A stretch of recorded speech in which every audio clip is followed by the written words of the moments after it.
Hello guys, welcome to Fictional Vortex. So in this video, we will see what if Naruto was the Limitless Sorcerer, born with the 6 eyes and Infinity Naruto x Maki Zeni, Jujutsu Kaisen.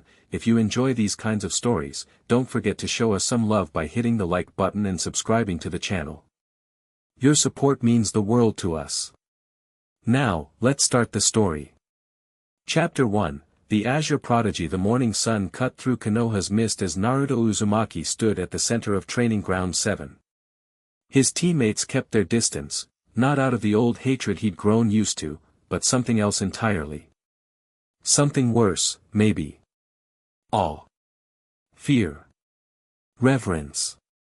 None of the things he'd ever wanted. Naruto. You're going to be late for the mission briefing if you keep spacing out, Sakura called from the edge of the clearing. Even her voice carried that careful tone everyone used with him now.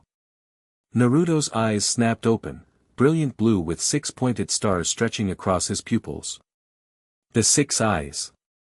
The cursed blessing he'd been born with that set him apart from everyone else in the village. Yeah, I'm coming.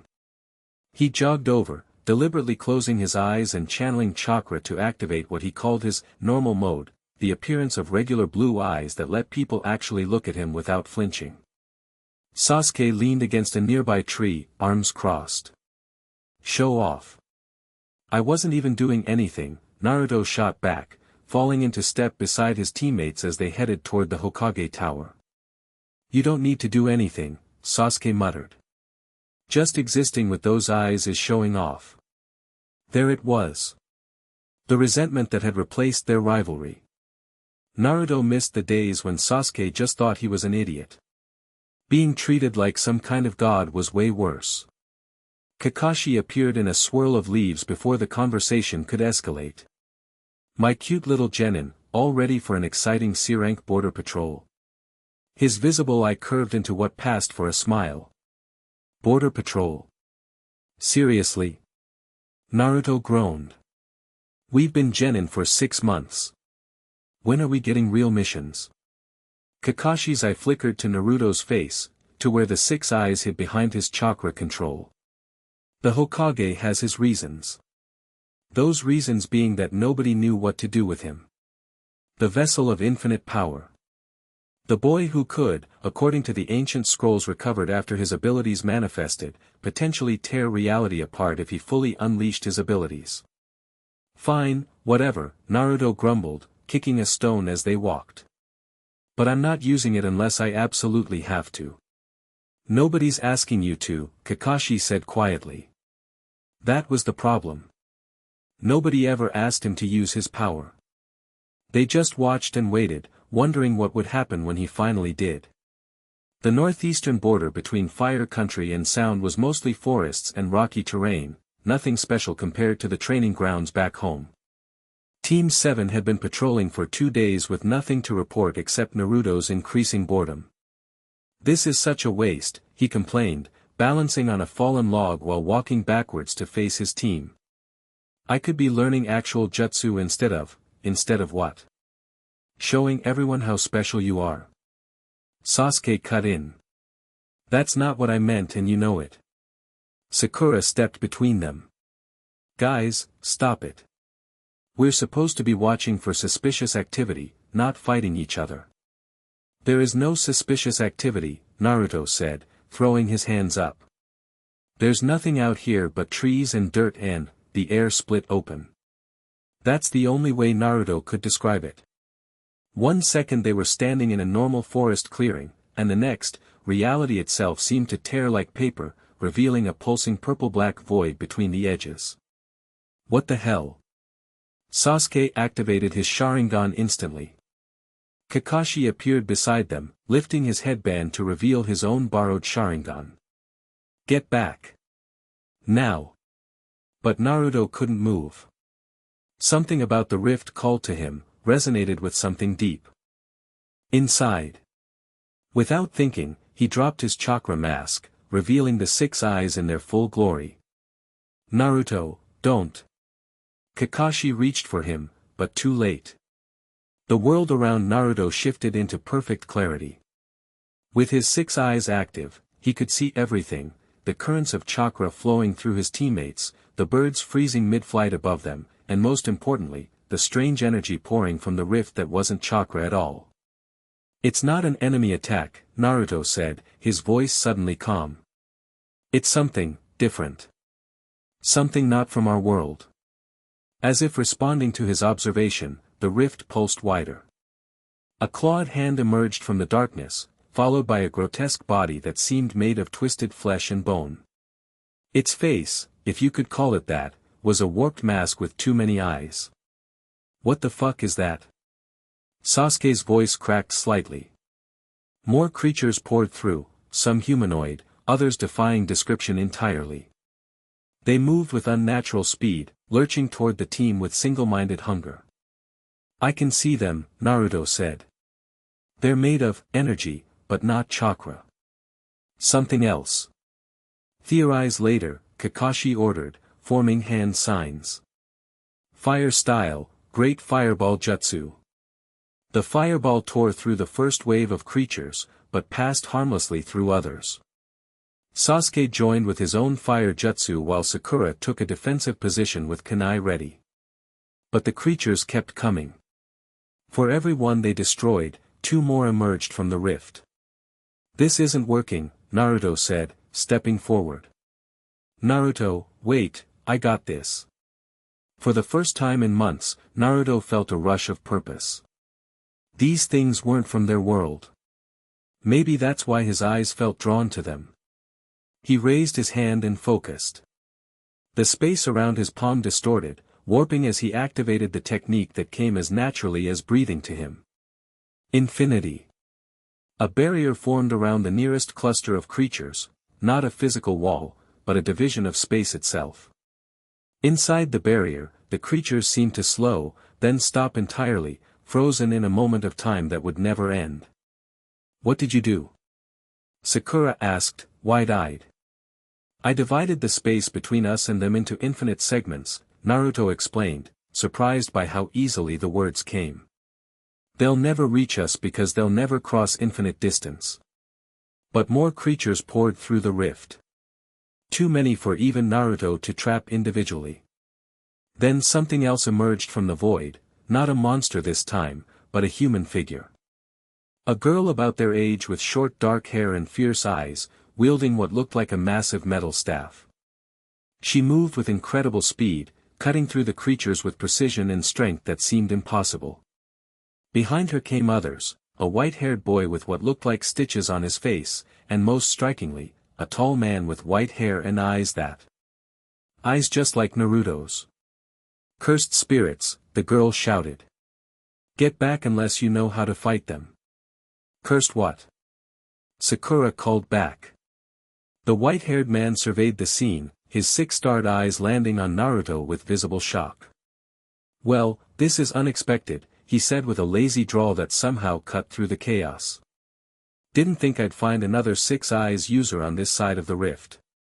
The girl with the staff whirled through the creatures, the cursed spirits, with effortless grace. "Gojo. Less talking, more containing." "So demanding, Maki-chan," the man, Gojo, sighed dramatically. Then he raised his hand in a gesture Naruto recognized instantly. Unlimited void.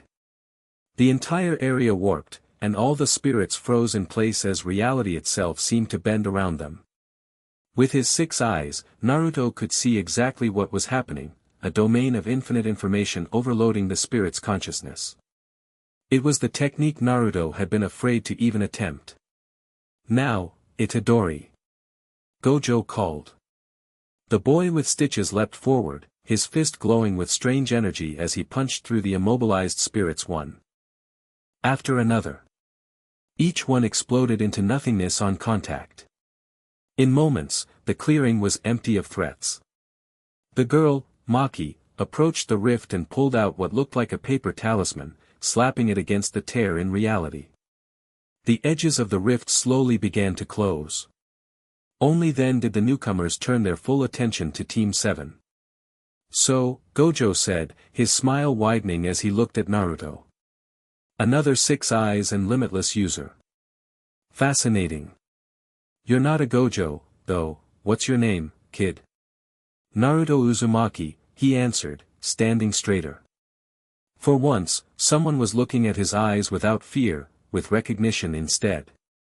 What the hell is going on? What were those things? Cursed spirits, the girl, Maki, said, resting her staff across her shoulders.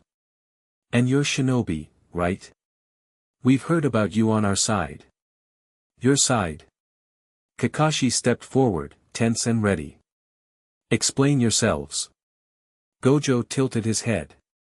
Simply put, the barrier between our worlds is breaking down.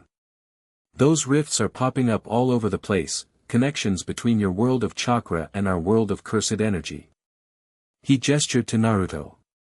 And this kid here might be the key to understanding why. They made camp that night, two groups from different worlds sizing each other up across a campfire. Kakashi had sent a messenger hawk to the Hokage, but they were at least a day's travel from Konoha.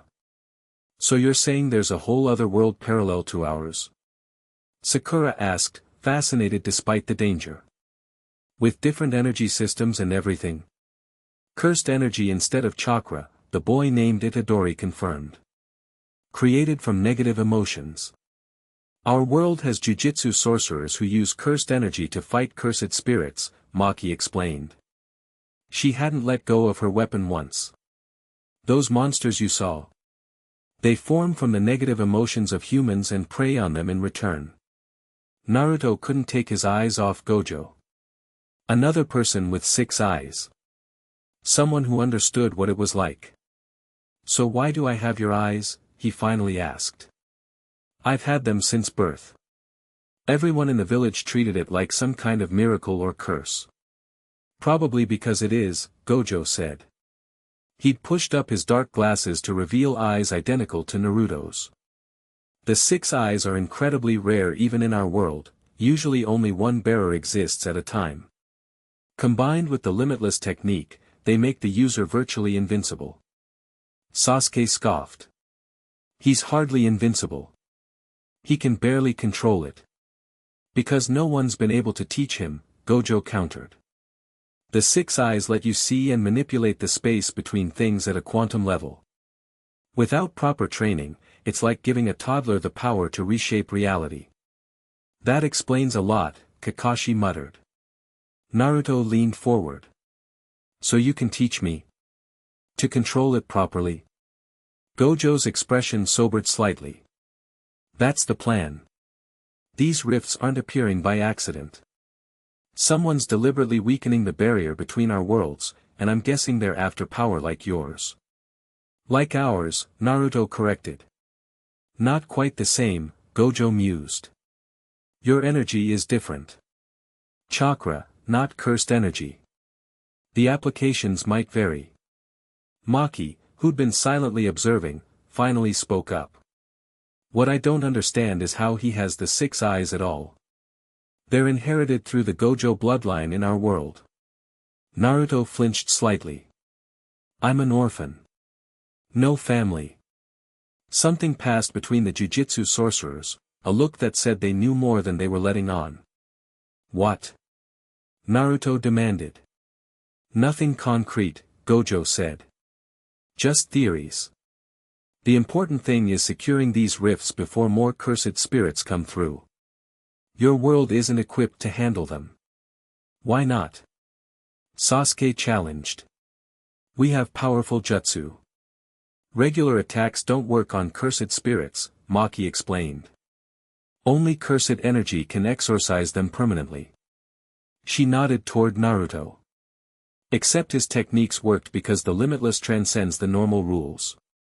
So we're defenseless against these things. Sakura looked horrified. Not completely, Itadori said. That's why we're here. To teach you how to fight them while we figure out how to fix the barrier. Kakashi had been quietly assessing everything. And who exactly is we? Are there more of you coming through these rifts? Jujitsu sorcerers from Jujitsu High, Gojo said. Our headquarters. We've been monitoring these dimensional anomalies for weeks. This is the first time we've been able to cross through ourselves. Naruto turned to Maki, curious. So you have the same eyes too? She laughed, a short, sharp sound without much humor. Hell no. I don't have any cursed energy at all. Then how, heavenly restriction, she said, twirling her staff with one hand as if it weighed nothing. When someone is born with zero cursed energy, their physical abilities can be enhanced to superhuman levels as compensation. I'm stronger and faster than normal humans could ever be. Naruto found himself staring. There was something about her, a fierce independence that reminded him of himself. That's actually really cool, he said. Maki's eyes narrowed, like she was trying to detect sarcasm, before she gave a small nod.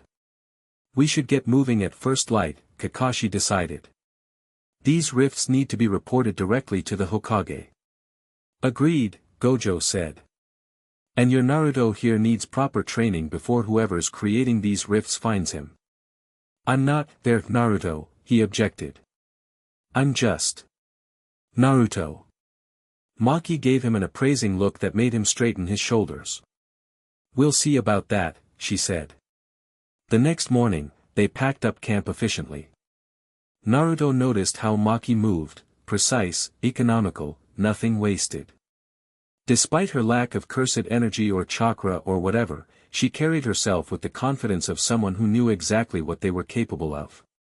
So, he said, falling into step beside her as they began their journey back to Konoha, you fight these cursed spirit things all the time? She gave him a sidelong glance. It's my job. Even without the fancy eyes or energy. Especially without them. There was an edge to her voice. Some of us have to work for our strength. Naruto winced. Hey, I didn't ask to be born with these eyes. Trust me, they've been more trouble than they're worth. She snorted. Right. Must be terrible having unlimited power. It is when everyone's either afraid of you or wants to use you. The words burst out louder than he intended, drawing looks from the others ahead of them. Maki's pace slowed slightly. What do you mean? Naruto kicked at a stone in their path. The village elders see me as a weapon. The other kids stayed away because their parents told them I was dangerous. My own teammates. He gestured toward Sasuke and Sakura. Sasuke resents me because he works so hard for his power while I was just born with mine. And Sakura treats me like I'm made of glass. Maki was quiet for a moment. In my clan, the Zenin, worth is measured by how much cursed energy you have. Being born with none made me worthless to them. My own father tried to kill me. Naruto's eyes widened. Seriously? The Zenin would rather have no child than a failure, she said matter-of-factly. So I decided to become strong enough to shove their traditions down their throats. Despite the grim subject, Naruto found himself grinning. I like your style. For the first time, Maki's severe expression cracked into something like a smile. You're not what I expected from someone with the 6 eyes. What did you expect? Someone like him. She nodded toward Gojo, who was walking ahead with Kakashi, gesturing animatedly. Arrogant. Detached. Too powerful to care about ordinary problems. Is he really that bad? He's the strongest jujitsu sorcerer alive, Maki said. That kind of power changes people. Makes them see the world differently. She studied Naruto. You haven't fully awakened your potential yet, have you? Naruto shook his head. I've been afraid to. The one time I tried. He trailed off, remembering the training accident that had left a perfect sphere cut out of the Hokage mountain. Let's just say it didn't go well. Before Maki could respond, Gojo dropped back to join them. Making friends, Maki-chan, he teased. She rolled her eyes. Reconnaissance. Sure. Gojo turned to Naruto. So, how much control do you actually have over the Limitless? Naruto shrugged. I can do the infinity barrier thing pretty well. And I can see chakra perfectly with the 6 eyes. But anything more than that gets unpredictable. Gojo tapped his chin. We'll need to start from the basics then. The Limitless technique has 3 stages: Infinity, Reversal, and Hollow. I've only managed Infinity, Naruto admitted. That's actually impressive without proper training, Gojo said. Infinity manipulates the space between you and other objects, creating an infinite distance they can never cross. Useful for defense. What about the other 2? Reversal flips spatial properties, turns attraction into repulsion, or vice versa. And Hollow.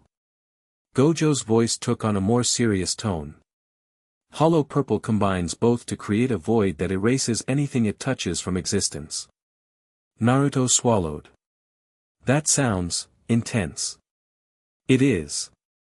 Which is why training is essential. Without control, you could accidentally erase half your village because someone bumped into you on a bad day.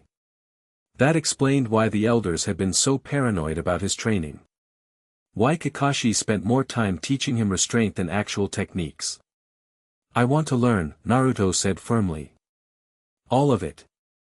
Good, Gojo replied. Because I think you're going to need it. Maki watched their exchange with an unreadable expression. If someone's targeting rifts near him specifically, they'll be sending more than just random cursed spirits next time. Targeting me? Why would they? A massive explosion cut him off, the ground beneath their feet trembling with the impact. It had come from the direction of Konoha. That's not good, Gojo murmured, pushing his glasses up. They broke into a run, shinobi and sorcerers alike racing toward what looked like a column of smoke rising from the village's direction. As they crested a hill that should have given them a view of Konoha's gates, they stopped short. Another rift, far larger than the one they'd encountered, had opened directly outside the village walls. But this wasn't just a tear in reality. This was a full-blown invasion. Hundreds of cursed spirits poured through the opening, clashing with ninja who had rushed to defend the perimeter. Fire jutsu, water dragons, and lightning strikes lit up the battlefield, but for every spirit temporarily dispersed, 3 more took its place. They can't win, Maki said flatly. Not without cursed energy. Naruto's fists clenched. They don't need to win. They just need to hold out until we get there. He turned to Gojo. How quickly can you teach me reversal? Gojo raised an eyebrow. Normally. Months of training. We don't have months. We have minutes. It's dangerous to rush, more dangerous than letting my village get overrun. Naruto challenged. Kakashi stepped between them. Naruto, you can't risk, I'm tired of everyone telling me what I can't risk. His 6 eyes blazed, the stars within them spinning with his emotion. These are my people. I have this power for a reason, and if not to protect them, then what's the point? A moment of tense silence passed. Then, unexpectedly, it was Maki who spoke. He's right. Power that's never used is worthless. She turned to Gojo. Give him the crash course. Gojo sighed dramatically. You're both going to be the death of me. But he nodded to Naruto. Alright, listen carefully because we've got about 5 minutes before we need to be down there. Chaos greeted them at Konoha's gates. Jounin and Anbu fought desperately against the tide of cursed spirits, while Medic Nin worked frantically to tend to the injured. Many ninja were discovering the hard way that traditional weapons pass straight through the spirits, while chakra-based attacks had limited effect. Naruto. Irika spotted him from the battlements. Stay back. These things aren't like anything we've fought before. I know what they are, Naruto called back. And I know how to fight them. Without waiting for permission, he charged forward, Maki keeping pace beside him while Gojo and Itadori split off to different sections of the battlefield. Kakashi and the rest of Team 7 followed, ready to support however they could. Remember, Maki said as they ran, precision over power. Don't try to contain them all at once. Naruto nodded, focusing on the nearest cluster of spirits. They resembled twisted animals with too many limbs and gaping maws where faces should be. With his 6 eyes, he could see the cursed energy swirling within them, similar to chakra but darker, more malevolent. Infinity, he murmured, creating a barrier around the first wave. Then, following Gojo's hasty instructions, he shifted his perception. Instead of extending the space between, he reversed it. Reversal, blue. A pulse of blue energy shot from his palm, crushing the contained spirits into nothingness as space itself contracted around them. The effort made his head swim, but he pushed through. Beside him, Maki moved like a force of nature. Her staff whirled and struck with impossible speed and strength, each hit somehow connecting solidly with the spirits that other weapons passed through. "How are you hitting them?" Naruto gasped between techniques. "My weapon is infused with cursed energy," she explained, not even breathing hard. "And I can see them naturally. Because of your heavenly restriction thing?" She nodded, dispatching another spirit with a precise thrust. Being born empty has its advantages.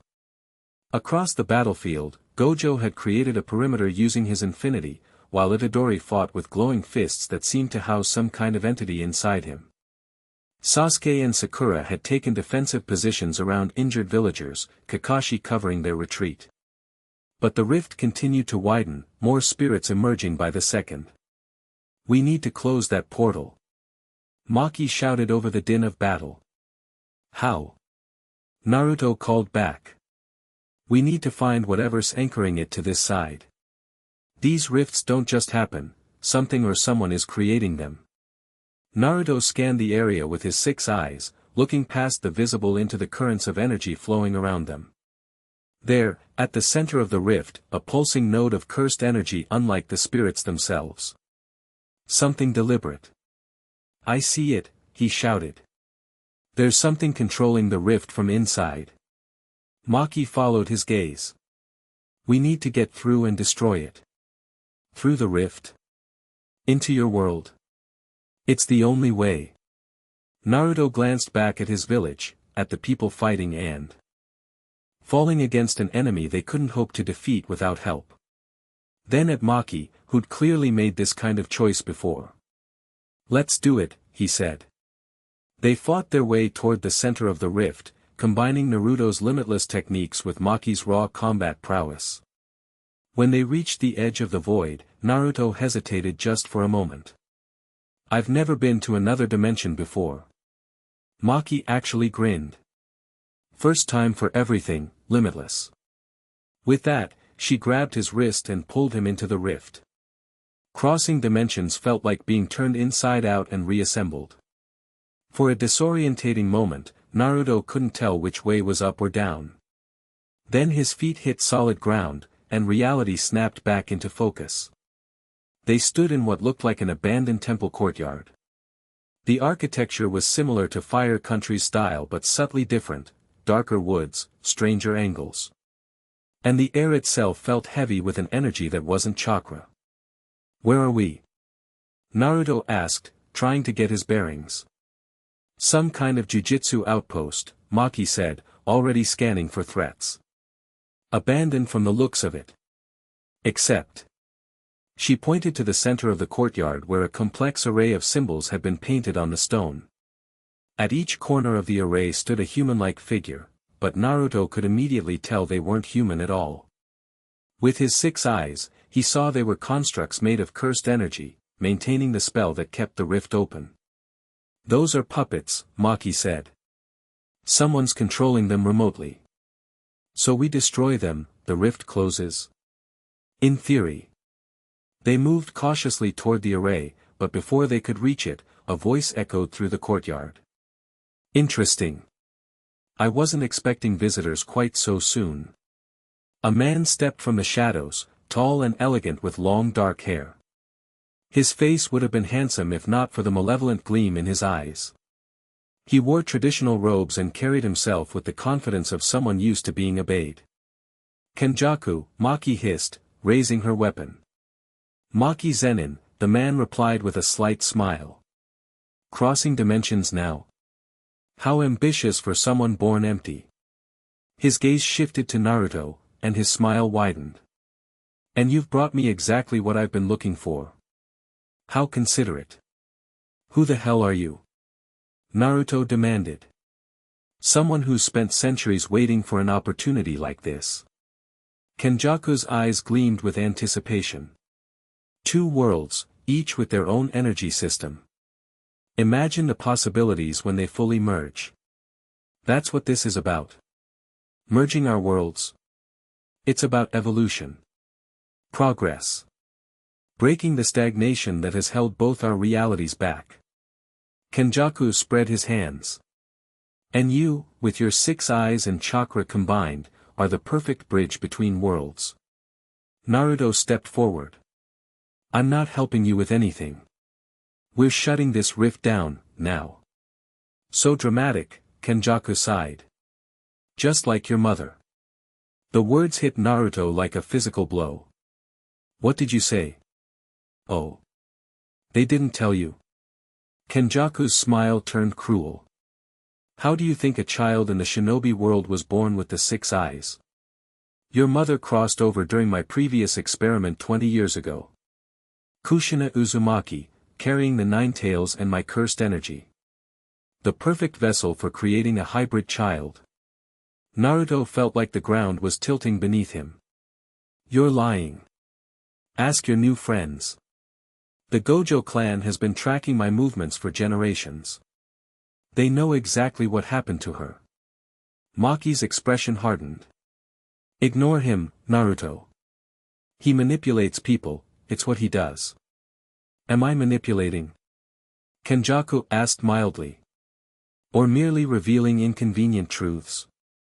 Your precious Gojo knew exactly who this boy was the moment he saw him. Why else would he cross dimensions to find him? Naruto's mind raced. Was that why Gojo had seemed unsurprised? Why the jujitsu sorcerers had exchanged those knowing looks? Enough talking, Maki snapped, lunging forward with her staff. Kenjaku moved with inhuman speed, evading her strike and countering with a blast of cursed energy that Maki barely dodged. Naruto, she shouted. The puppets. Destroy them while I keep him busy. The urgency in her voice snapped Naruto back to the present. Questions about his origins could wait. Right now, his village was under attack. While Maki engaged Kenjaku in close combat, Naruto dashed toward the ritual array. The puppet constructs turned toward him in unison, raising hands that morphed into bladed weapons. Not today, Naruto growled, his 6 eyes blazing. Drawing on what Gojo had taught him just minutes earlier, he focused on the space around the first puppet, then reversed it. Reversal, blue. The space collapsed, crushing the construct into nothingness. The effort left him dizzy, but he pushed on to the second puppet. Before he could attack, it launched a barrage of cursed energy spikes toward him. Infinity, Naruto countered, the attacks freezing in the infinite space between them. Behind him, he heard the crash of combat as Maki and Kenjaku fought. A quick glance showed her holding her own, her weapon moving faster than the eye could track, forcing the sorcerer to stay on the defensive. Naruto turned back to the task at hand, dispatching the second puppet with another reversal technique. 2 down, 2 to go. The third puppet proved more challenging, splitting into multiple copies that circled him. Naruto grinned despite the danger. This, at least, was familiar territory. Shadow Clone Jutsu. 10 perfect copies of Naruto appeared around him, a technique he'd mastered years ago, before his 6 eyes had fully awakened. Each clone engaged a puppet copy, giving the real Naruto an opening to target the original. With the third puppet destroyed, Naruto felt the rift's energy begin to fluctuate. He was making progress. A cry of pain drew his attention. Maki had been thrown across the courtyard, her shoulder bleeding from what looked like a curse mark spreading across her skin. Maki. Finish the job, she shouted back, struggling to her feet. I'm fine. Kenjaku turned toward Naruto, his expression darkening. Enough of this. You don't understand what you're interfering with, boy. He made a series of hand signs, not shinobi signs, but something similar, and the ground beneath the final puppet glowed with malevolent energy. The age of separation is ending, Kenjaku declared.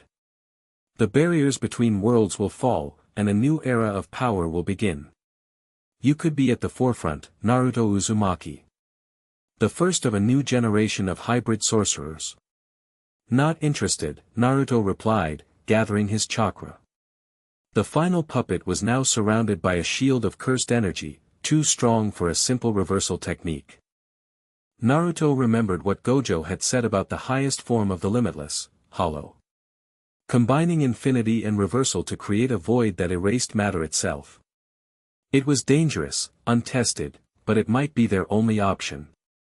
Maki, he called. Can you distract him for 10 more seconds? She was already moving, ignoring her injury as she charged Kenjaku again. Make it count. Naruto closed his eyes, focusing on the opposing forces of his techniques. Infinity, expanding space outward. Reversal, collapsing it inward. And between them. His eyes snapped open. Hollow purple. A small sphere of violet energy formed between his palms, so dark it seemed to absorb the light around it. With a thrust of his hands, Naruto sent it shooting toward the final puppet. The moment it made contact, everything within 3 meters of the impact simply ceased to exist. Not destroyed, not damaged, just gone, leaving a perfect hemisphere carved out of the courtyard floor.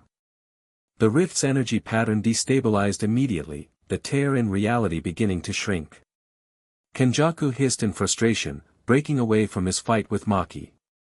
This isn't over, he warned. The barriers are already weakening. This is merely the beginning. Before either of them could stop him, he made a sign with his hand and vanished in a swirl of cursed energy. The rift continued to close rapidly, the edges pulling together like a wound healing. We need to go, Maki urged, grabbing Naruto's arm.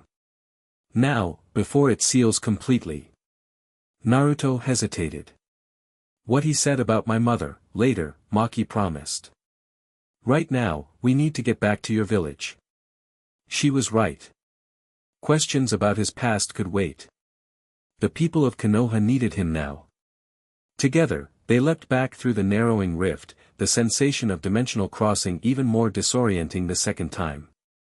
When they emerged on the Konoha side, the difference was immediate. With the ritual array destroyed, the cursed spirits were fading, their connection to the Jujutsu world severed. Gojo approached them, looking slightly winded but otherwise unharmed. You closed it. Well done. It was Kenjaku, Maki reported. He's definitely targeting the Uzumaki kid. Of course he is, Gojo murmured, his expression unreadable behind his glasses. Did he say anything else? Naruto fixed him with a hard stare. He said a lot of things. About my mother. About you knowing who I was all along. Gojo didn't immediately deny it, which told Naruto everything he needed to know. We should get those injuries looked at, Gojo said instead, nodding to Maki's shoulder and the exhaustion evident in Naruto's posture. The full explanation can wait until we're not standing in a battlefield. Naruto wanted to argue, to demand answers right there, but fatigue was quickly overtaking him.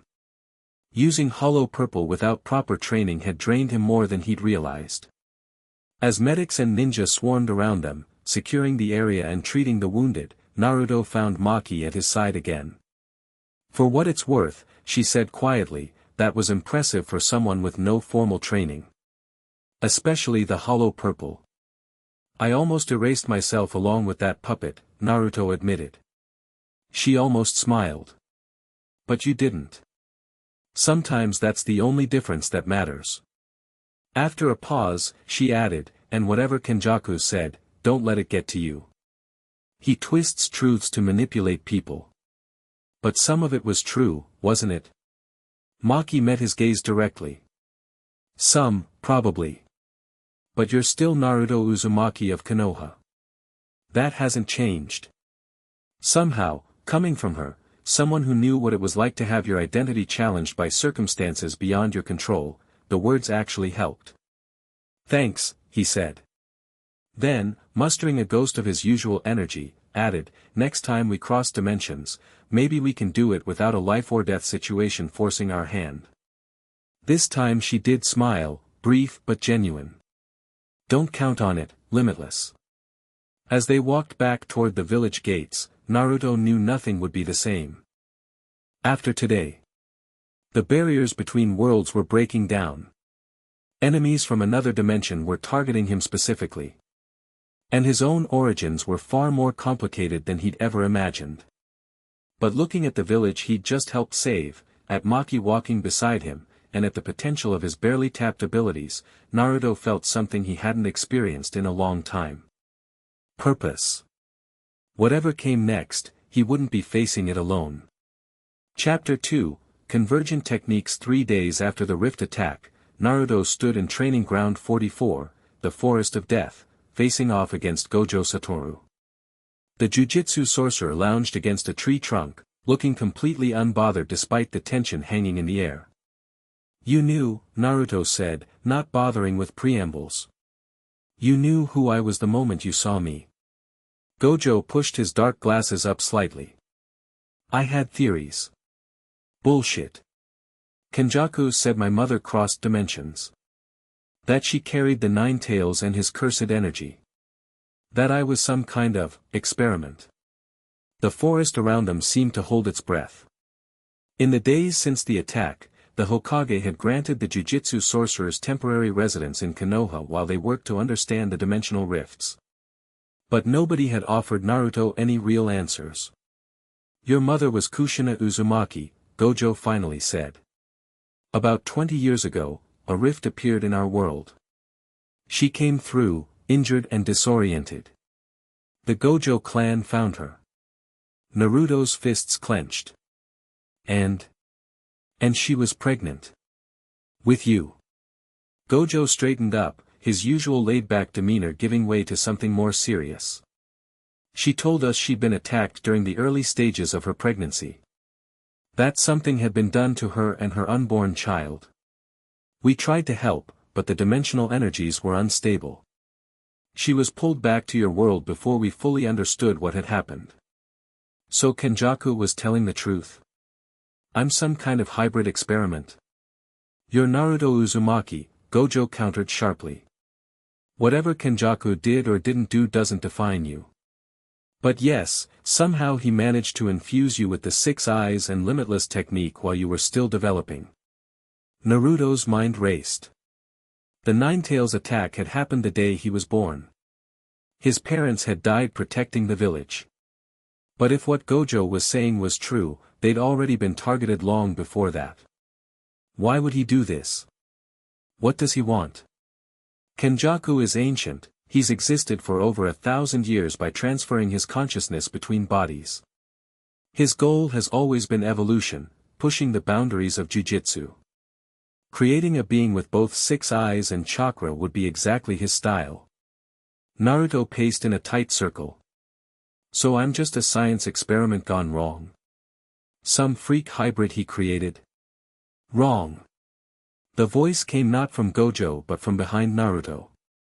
Maki stood at the edge of the clearing, her staff resting across her shoulders.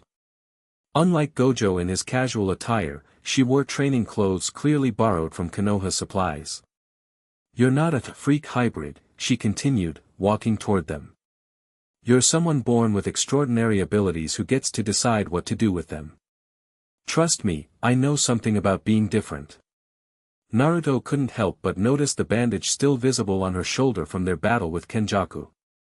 How's the injury? Healed. Your medics know their stuff. She gestured between him and Gojo. So are you two going to keep arguing about where your powers came from, or are you going to actually learn how to use them?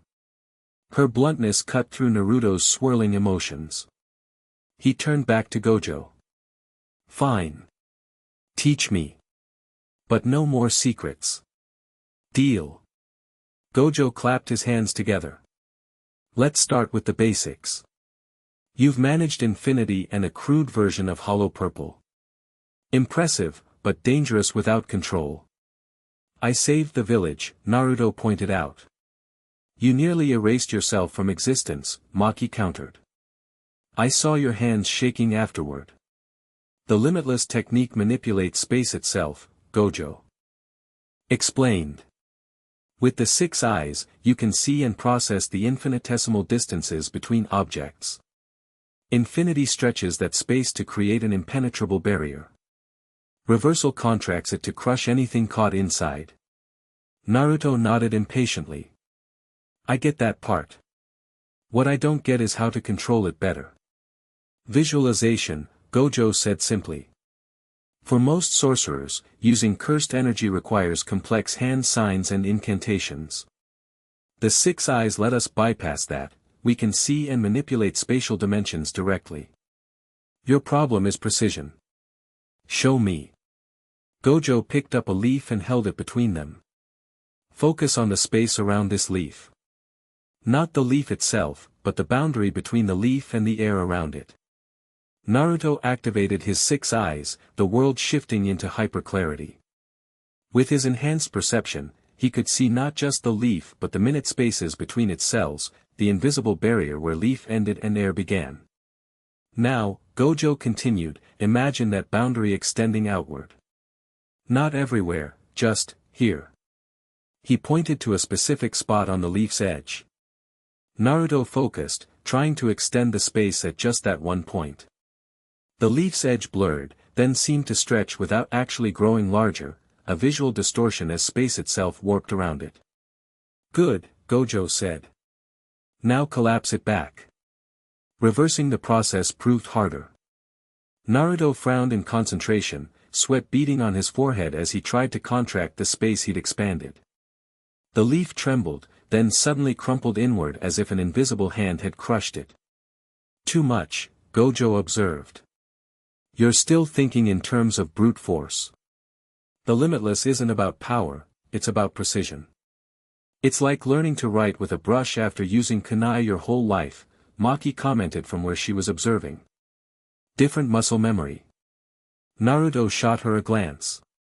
You said you don't have cursed energy. How would you know? Because I've spent my life adapting to a different kind of strength than everyone around me, she replied evenly. When you can't do what others do naturally, you learn to observe. To adapt. Something in her words resonated with him. All his life, Naruto had been the odd one out, first as the village pariah, then as the freakish prodigy with eyes nobody understood. Always having to find his own path. Okay, he said, turning back to Gojo. Let me try again. For the next 3 hours, they worked on fine control, expanding and contracting space around increasingly smaller targets.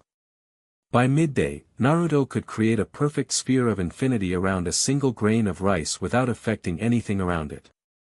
Not bad, Gojo admitted as they paused for a break. Your chakra gives your techniques a different quality than pure cursed energy. More stable, somehow. Naruto wiped sweat from his brow. Is that good? Could be. We're in uncharted territory here. Gojo stretched lazily. But at this rate, you might develop applications of the limitless technique that even I haven't mastered.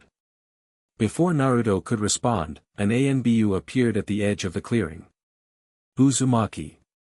The Hokage has called an emergency council meeting. Your presence is required immediately. Naruto exchanged glances with Gojo and Maki. All 3 of us.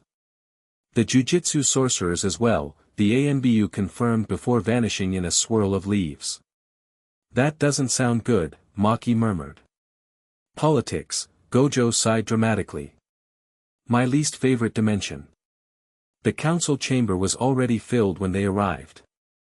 The Hokage sat at the head of the table, flanked by village elders Hamura, Koharu, and Danzo Shimura. The clan heads occupied their traditional seats, while Kakashi stood near the wall, representing the Jounin. Ah, our dimensional visitors, Danzo said, his visible eye narrowing slightly. And young Naruto. How convenient that you all seem to be at the center of our current crisis.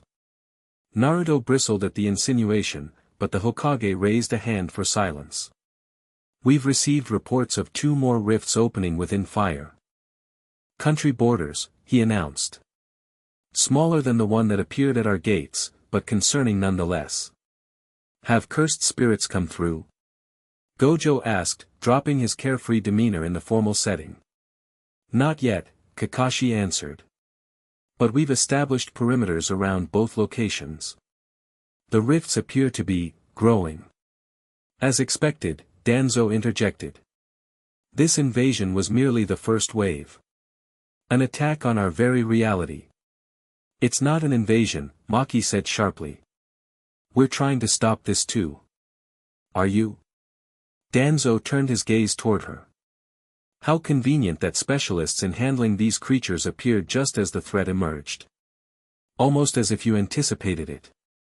We did anticipate it, Gojo replied coolly. We've been tracking these dimensional anomalies for weeks. That's why we were prepared to cross over when the opportunity presented itself. The Hokage cleared his throat. The question now is how to proceed. Our forces are not equipped to combat these cursed spirits. And according to your reports, the one responsible, this Kenjaku, has a specific interest in Naruto. All eyes turned to Naruto, who stood straighter under their scrutiny. I think we should establish a joint task force, he said, surprising even himself with the suggestion. Jujutsu sorcerers paired with our ninja to monitor the rifts and respond to emergencies. And in the meantime, they can train us to fight cursed spirits effectively. Murmurs of discussion broke out around the table. Hayashi Hyuga leaned forward. Are our techniques even compatible? From what I understand, this cursed energy operates on fundamentally different principles than chakra. Not as different as you might think, Gojo answered. Both are manifestations of life energy. Chakra combines physical and spiritual energies in harmony. Cursed energy is the negative energy that flows from all sentient beings. Harnessing darkness, in other words, Danzo observed. How appropriate. It's not about darkness, Maki cut in. It's about acknowledging that negative emotions exist and learning to channel them constructively rather than letting them manifest as curses. Danzo's gaze lingered on her. And you claim to have none of this energy yet can fight these creatures effectively? How does that work, exactly? Heavenly restriction, she replied tersely. A trade-off. No cursed energy, but physical abilities beyond normal human limits. Fascinating, Danzo murmured. A natural evolution, perhaps. A more efficient use of human potential.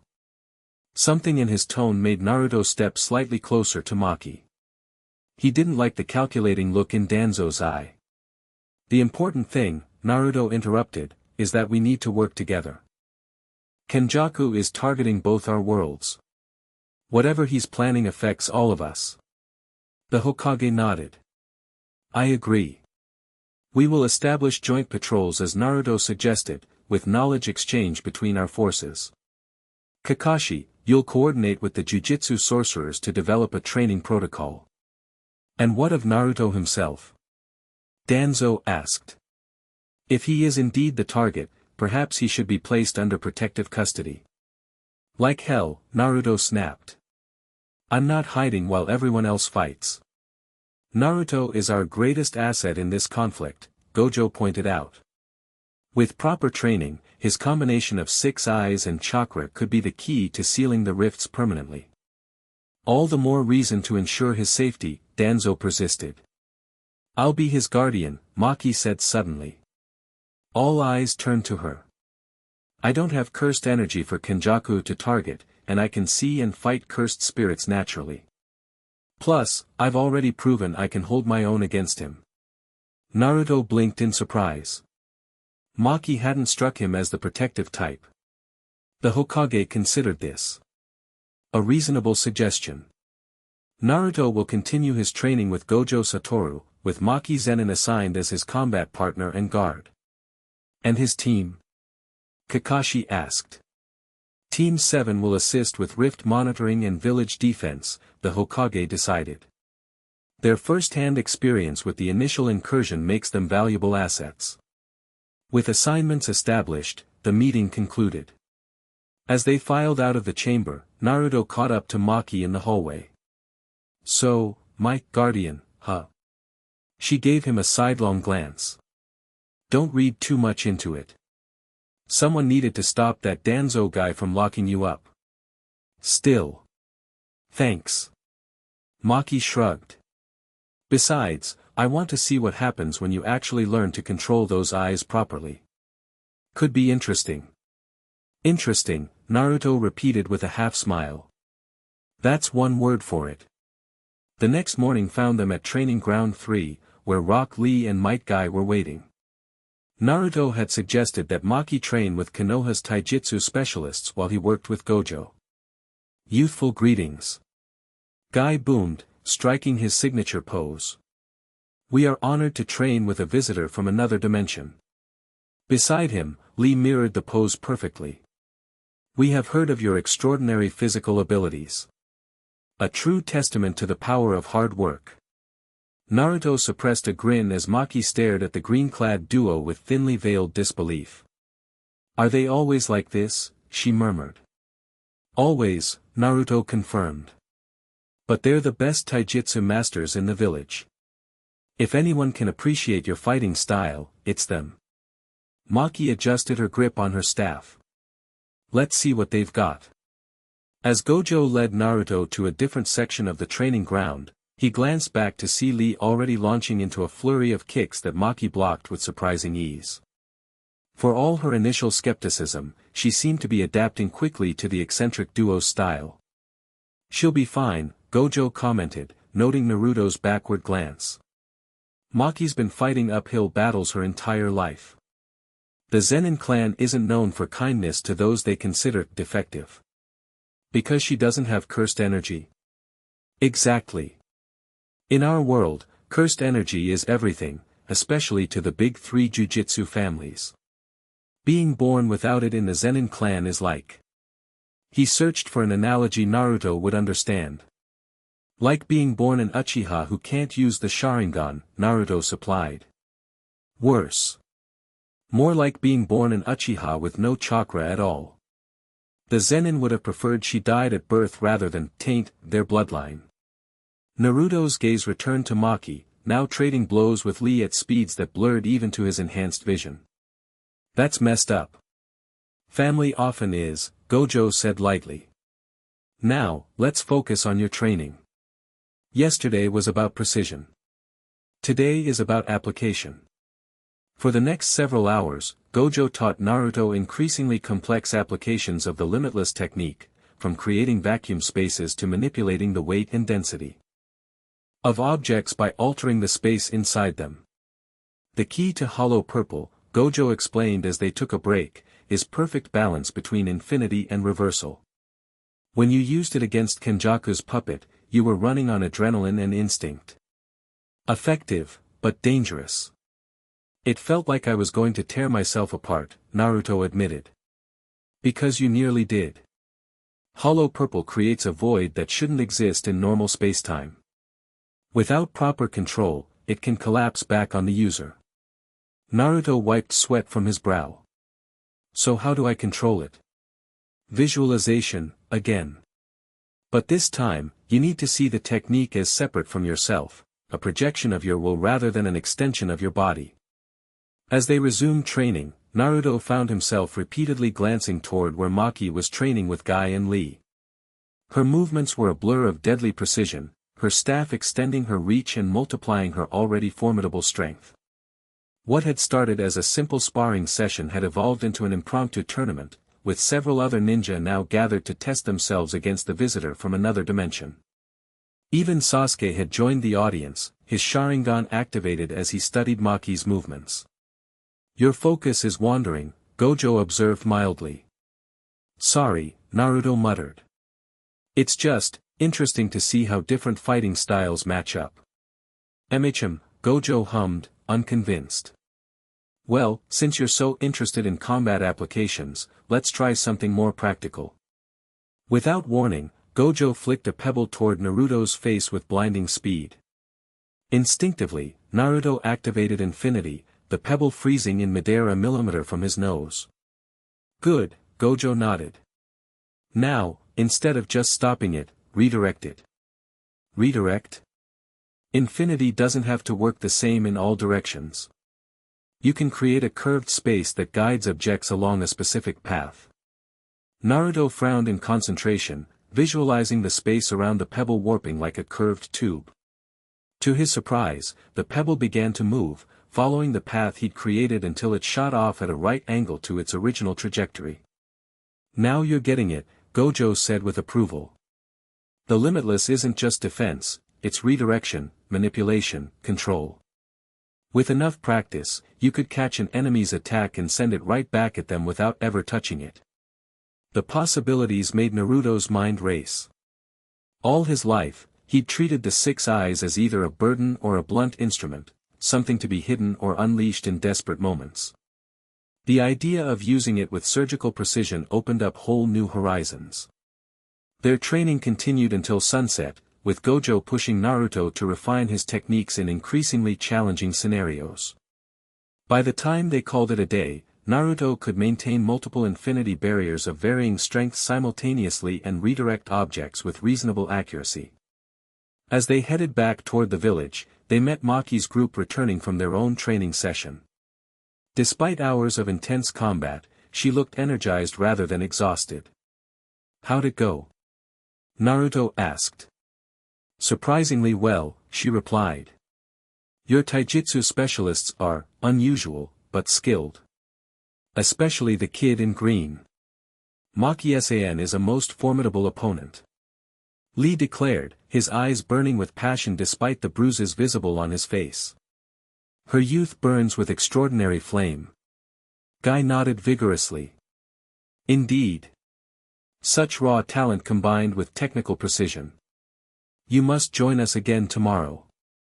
"I might take you up on that," Maki said, a hint of a smile playing at the corner of her mouth. As the enthusiastic duo bounded off toward the village, Naruto fell into step beside Maki. "Looks like you made some fans." "They're the first people I've met here who didn't immediately ask about cursed energy or jujitsu or dimensional rifts," she said. "They just wanted to fight." It was refreshing. Guy and Lee are like that.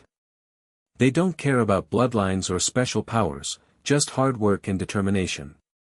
"We don't have many people like that where I come from," Maki admitted. "Jiu-Jitsu society is all about techniques and cursed energy and family bloodlines. Physical training is seen as secondary." "Their loss," Naruto said. "You'd kick most of our ninjas' asses with just taijutsu." That earned him an actual smile, small, but genuine.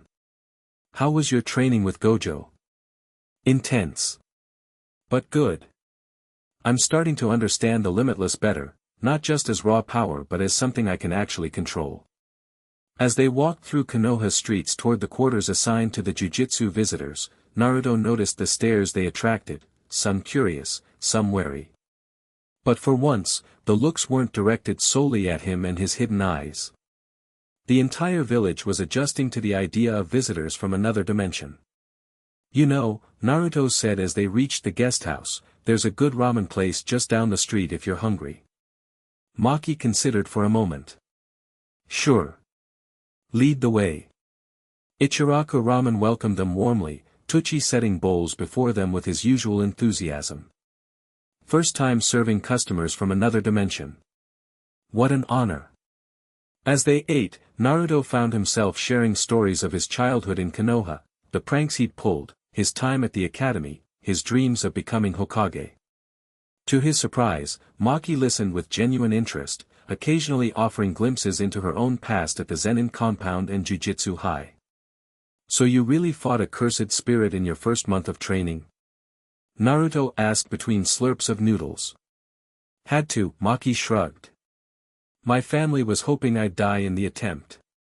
When I came back alive, they were displeased. That's messed up. That's the Zenin clan." Her chopsticks paused midway to her mouth. "When you have no cursed energy in a family that values nothing else, you learn to fight twice as hard just to stand still." "I get that," Naruto said quietly. "Before my eyes fully activated, I was just the village outcast. Nobody expected anything from me except trouble. He twirled noodles absently.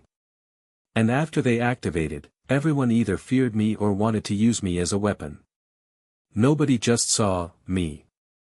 Maki studied him for a moment. That's the problem with power. People stop seeing the person and only see the potential. The weapon. Exactly. Naruto sat up straighter, animated by her understanding.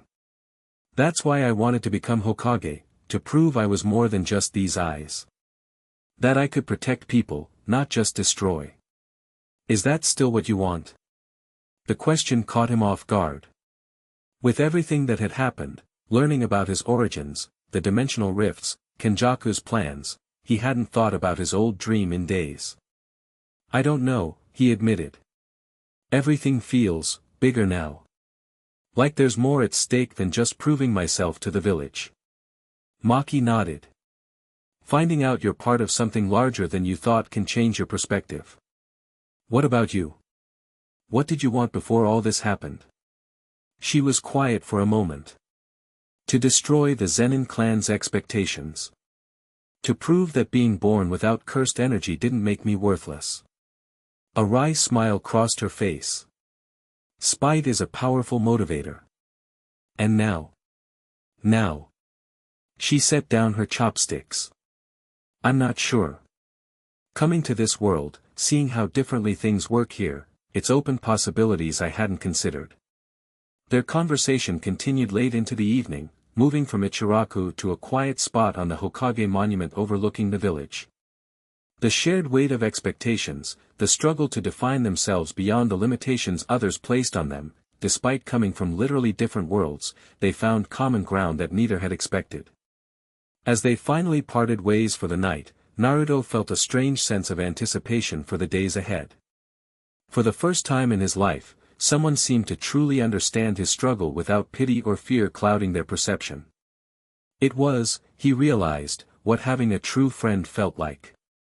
A week of intensive training transformed both Naruto and Konoha itself.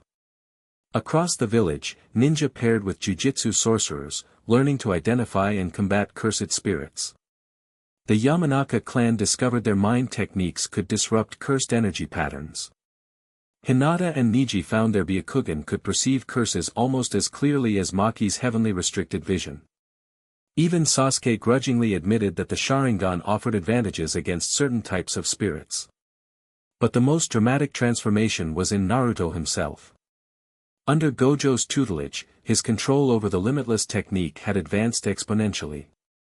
What had once been wild, unpredictable power was becoming refined, precise, a scalpel instead of a sledgehammer.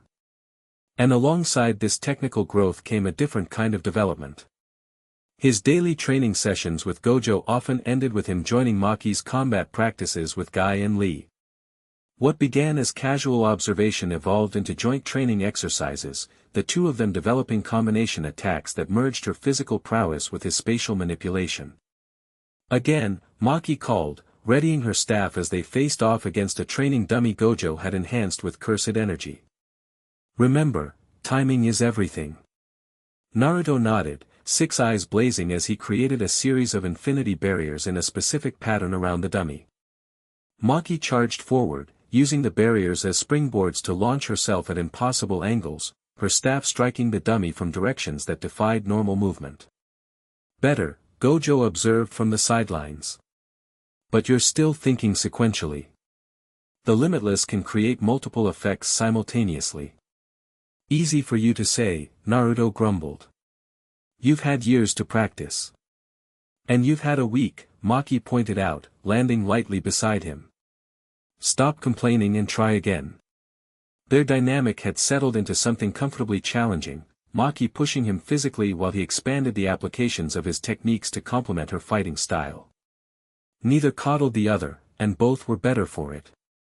As they prepared for another attempt, Kakashi appeared at the edge of the training ground. Training session's over, he announced. We've got movement at the Northern Rift. Significant energy fluctuations. Gojo straightened immediately. Kenjaku? Unknown. But the Hokage wants your team there immediately.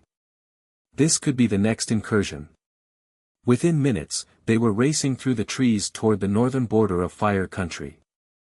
Naruto and Maki moved in perfect sync, his enhanced perception guiding them through the fastest route while her physical abilities kept pace effortlessly. Remember, Gojo called as they traveled, if Kenjaku appears, don't engage directly. He's been planning this for centuries, he'll have contingencies for everything. Including us working together? Naruto asked. Especially that, Gojo confirmed. He's been manipulating bloodlines and abilities across both our worlds for generations. Your very existence might be part of his plan. The reminder of his origins sent a familiar twist of discomfort through Naruto, but Maki's steady presence beside him helped ground him. Whatever Kenjaku had intended, Naruto was determined to forge his own path. They arrived at the rift site to find ANBU forces already establishing a perimeter. Unlike the violent tear that had appeared at Konoha's gates, this rift pulsed with a steady rhythm, its edges more defined, less like a wound and more like a deliberately constructed doorway. This is different, Gojo murmured, pushing up his glasses. This rift is stabilized. Someone's maintaining it from the other side. Itadori, who had been monitoring this location, approached them. No spirits have come through yet, but the energy signature is growing stronger. It's like it's waiting for something. Or someone, Maki said, her eyes fixed on the rift. As if responding to her words, the rift's pulsing quickened. The purple-black void at its center swirled, and a figure stepped through, not Kenjaku, but someone else. A tall man in a dark suit, carrying what looked like a short spear. His face was obscured by shadows, but something about his posture made Maki stiffen beside Naruto. No, she whispered, her usual composure cracking. It can't be.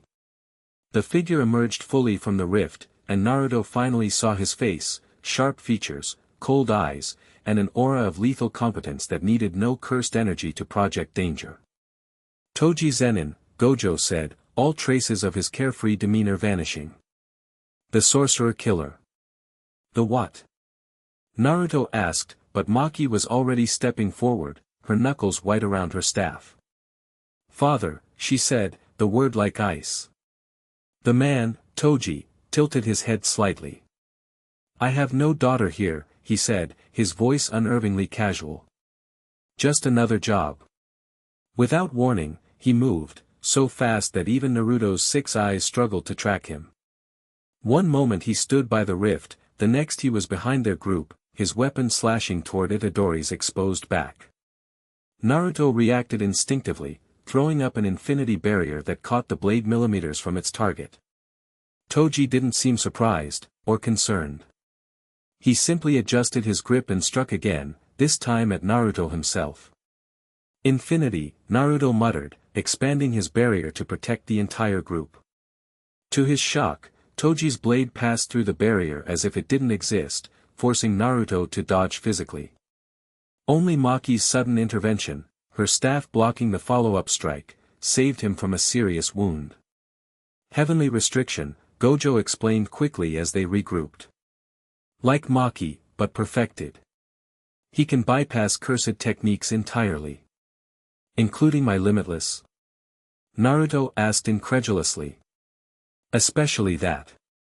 Gojo raised his hands, preparing his own defense. He's the perfect counter to sorcerers like us. Maki faced her father, staff at the ready. Why are you here? Payment, Toji replied simply. The boy with the 6 eyes. My employer wants him, alive, preferably, but dead is acceptable. Kenjaku, Naruto growled. He sent you. Toji shrugged. Names don't matter. Payment does.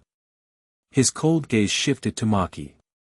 Surprised to see you fighting alongside sorcerers. Thought you'd have learned better by now. I learned plenty, Maki replied, her voice steady despite the tension radiating from her.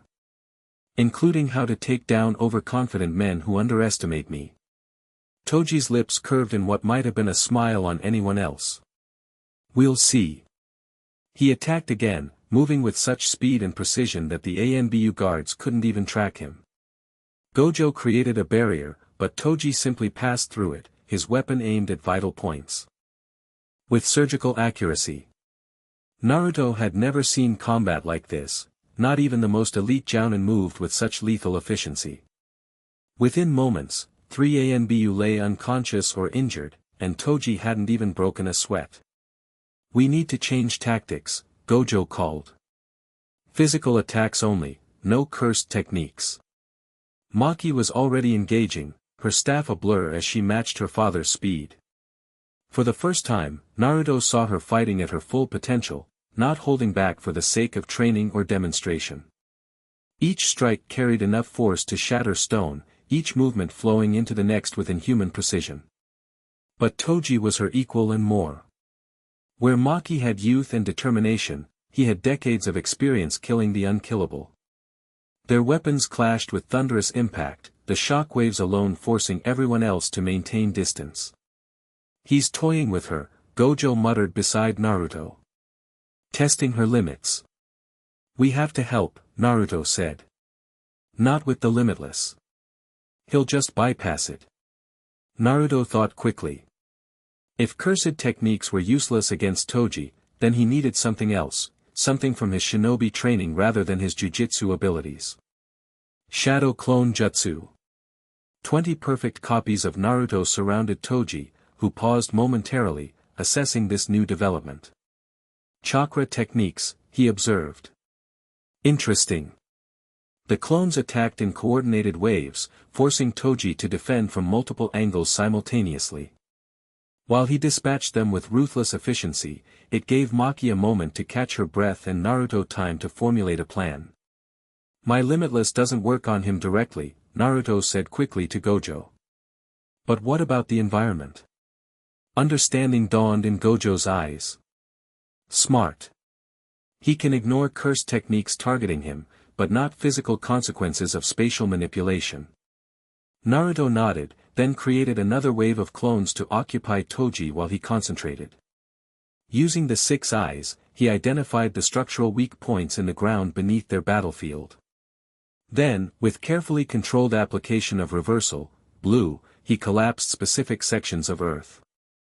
The ground beneath Toji's feet suddenly gave way, forcing him to adjust his footing. In that split second of divided attention, Maki struck, her staff catching him across the chest with enough force to send him flying into a nearby tree. For the first time, Toji looked genuinely surprised. He recovered quickly, but now observed both Maki and Naruto with new calculation in his eyes. "The 6 eyes boy uses chakra, not cursed energy," he said, as if making a mental note. "Unexpected. There's a lot you don't know about this world, father," Maki replied, readying her staff again. "Perhaps." Toji rolled his shoulders. "But adaptation is what the Zenin do best." The next clash was even more intense, with Toji now accounting for Naruto's environmental manipulation. But this created a different opening, with his attention split between Maki's direct attacks and Naruto's spatial techniques, he couldn't fully concentrate on either. Working together, they gradually pushed him back toward the rift. Naruto continuously altered the battlefield, creating pitfalls, destabilizing tree branches as Toji leapt between them, manipulating the very air density to slow his movements by fractions of seconds. These microsecond advantages allowed Maki to land increasingly solid hits. A strike to the shoulder. A sweep that connected with his ankle. A thrust that grazed his side. None were fatal, Toji was too skilled for that, but for the first time, he was being matched. "Not bad," he acknowledged after a particularly close exchange left both him and Maki breathing hard. "You've grown stronger." "No thanks to you," she shot back. "On the contrary." His cold smile returned. "Hatred is an excellent motivator. Far better than the approval you never received." Naruto saw Maki flinch almost imperceptibly at the words. Taking advantage of the momentary distraction, Toji lunged forward, his weapon aimed directly at her heart. Time seemed to slow for Naruto. With his 6 eyes, he saw exactly what was happening, how Toji had deliberately goaded Maki to create an opening. How his weapon would pierce her chest in exactly 0.3 seconds. How her stance left her no time to dodge or block.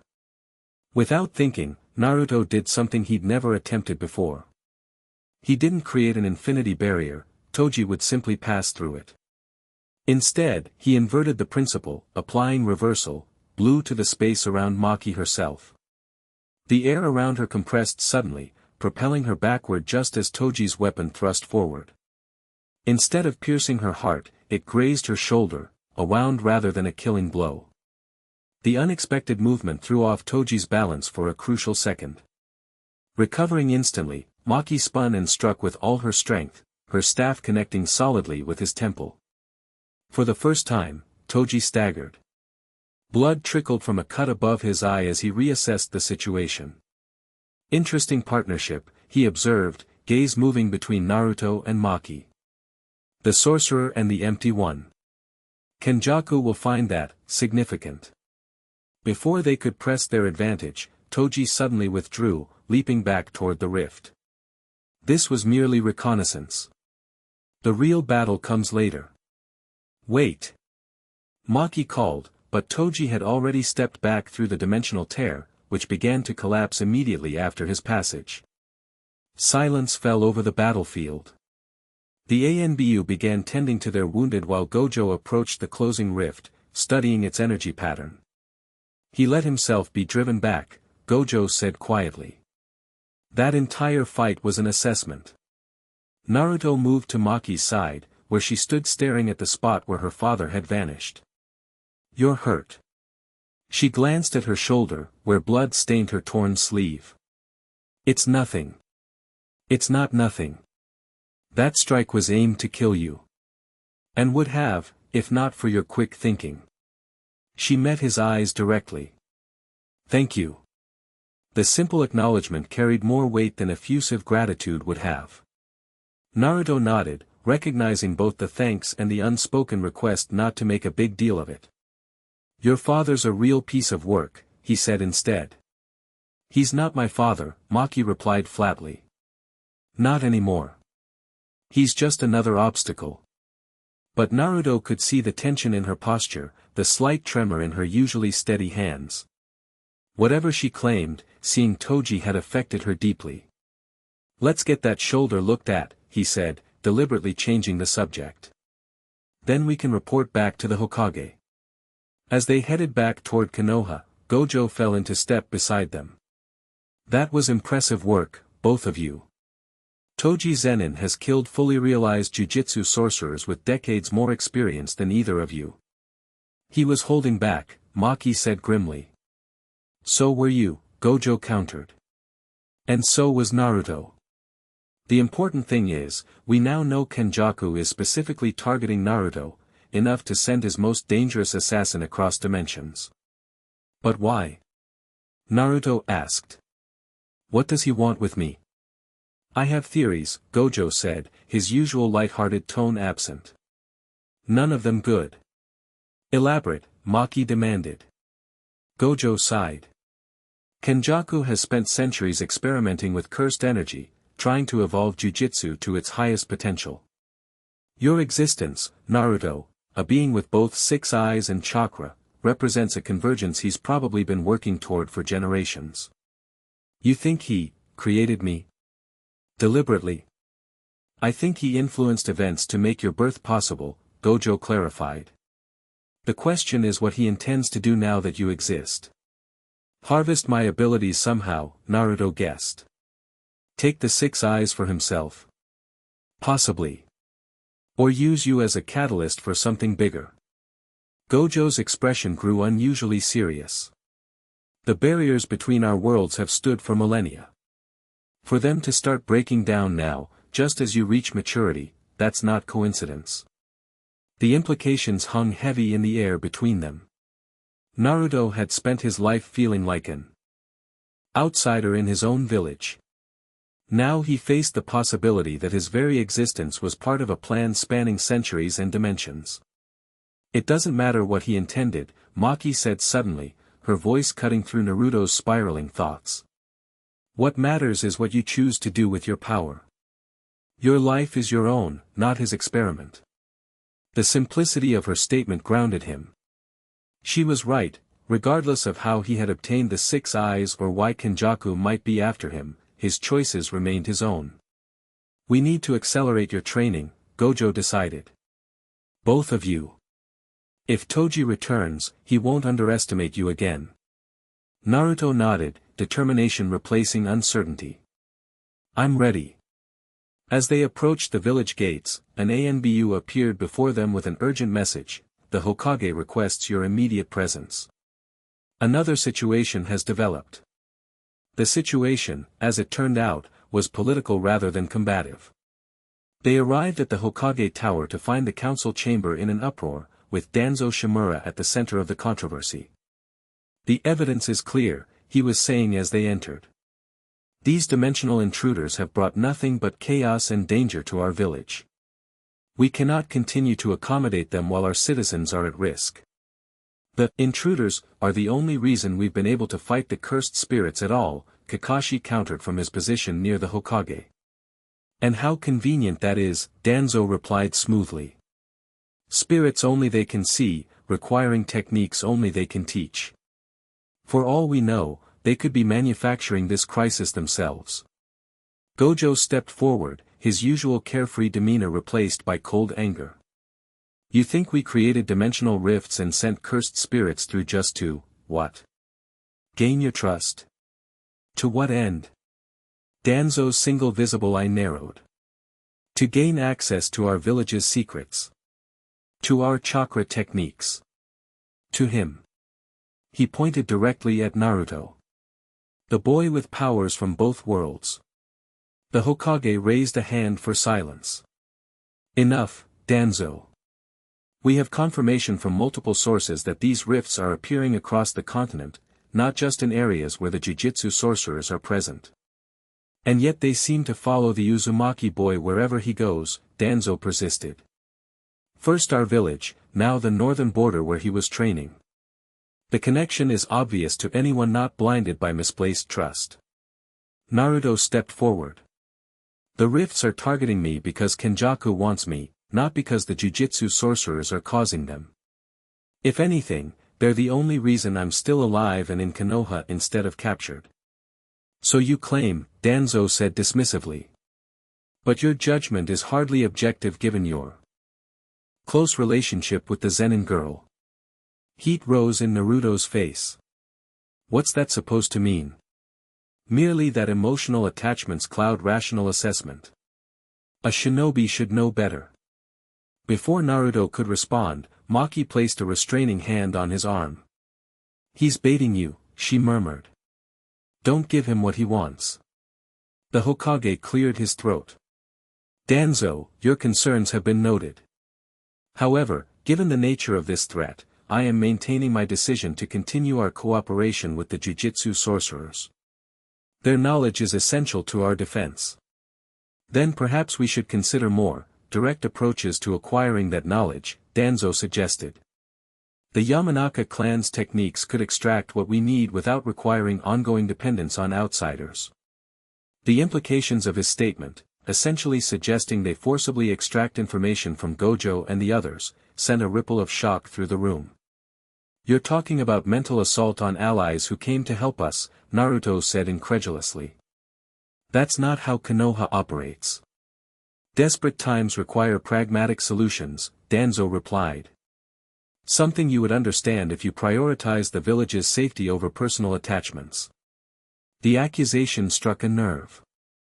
All his life, Naruto had fought to prove his dedication to Konoha, to show that he could be trusted despite his strange powers. Now Danzo was questioning that commitment because he refused to betray people who had only tried to help. This isn't about pragmatism, Naruto said, his voice dangerously quiet. It's about fear.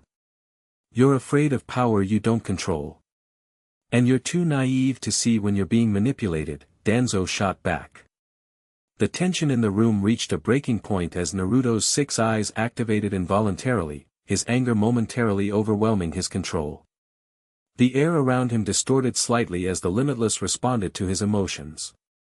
Naruto, Maki said quietly beside him. Just his name, but the way she said it, not pleading or scared, but a simple reminder of where they were, helped him regain his composure. The Hokage stood. This meeting is adjourned. Danzo, I expect a full report on the Route ANBU deployments you've initiated without authorization. The rest of you, continue your assigned duties. Naruto, Gojo, Maki, stay behind. As the council members filed out, Danzo paused beside Naruto. Your father would be disappointed to see where your loyalties lie, he murmured before continuing on. The words hit like a physical blow, but Naruto forced himself to remain still until the room had cleared except for those the Hokage had asked to remain. That man, Gojo observed once the door closed, is more dangerous than half the cursed spirits I've encountered. Danzo has always advocated for aggressive approaches to village security, the Hokage said diplomatically. But he oversteps. He's deliberately trying to drive a wedge between us, Naruto said. Why? Because united, you represent a power he can't control, Kakashi answered from the window where he'd been silently observing. Divided, you're easier targets. The Hokage nodded. I've received troubling reports that Danzo has been meeting with certain elements in the village, those who fear the dimensional visitors and see Naruto's connection to them as a threat. He's building political support to isolate us, Maki concluded. Indeed. Which is why I need you to accelerate your plans. Whatever Kenjaku intends, we must be prepared before internal politics further complicate matters. Gojo leaned against the wall. We encountered Toji Zenin at the Northern Rift. He's working for Kenjaku, specifically targeting Naruto. The Hokage's expression grew grave. This confirms our worst fears then. Naruto is central to whatever is happening. I know, Naruto said quietly. I've always known, in a way. These eyes, they're not an accident. No, the Hokage agreed. But that doesn't mean you're defined by their purpose. Your parents gave their lives to ensure you would have the freedom to choose your own path. The mention of his parents made Naruto's chest tighten. Did you know about my mother crossing dimensions? About Kenjaku's involvement? The Hokage was silent for a long moment. We knew something had happened to Kushina during her pregnancy. She appeared in the village one day after being missing for weeks, disoriented and unable to explain where she'd been. The medical ninja found unusual energy patterns in her chakra network, patterns we couldn't identify. He sighed heavily. But we had no concept of other dimensions or cursed energy then. We attributed it to complications with the Nine-Tails seal. So that's why the seal failed when I was born, Naruto realized. It wasn't just coincidence. The foreign energy destabilized it. Most likely, Kakashi agreed. It would explain why the fourth sealing technique didn't work as intended. Maki had been quietly listening. Now she spoke up.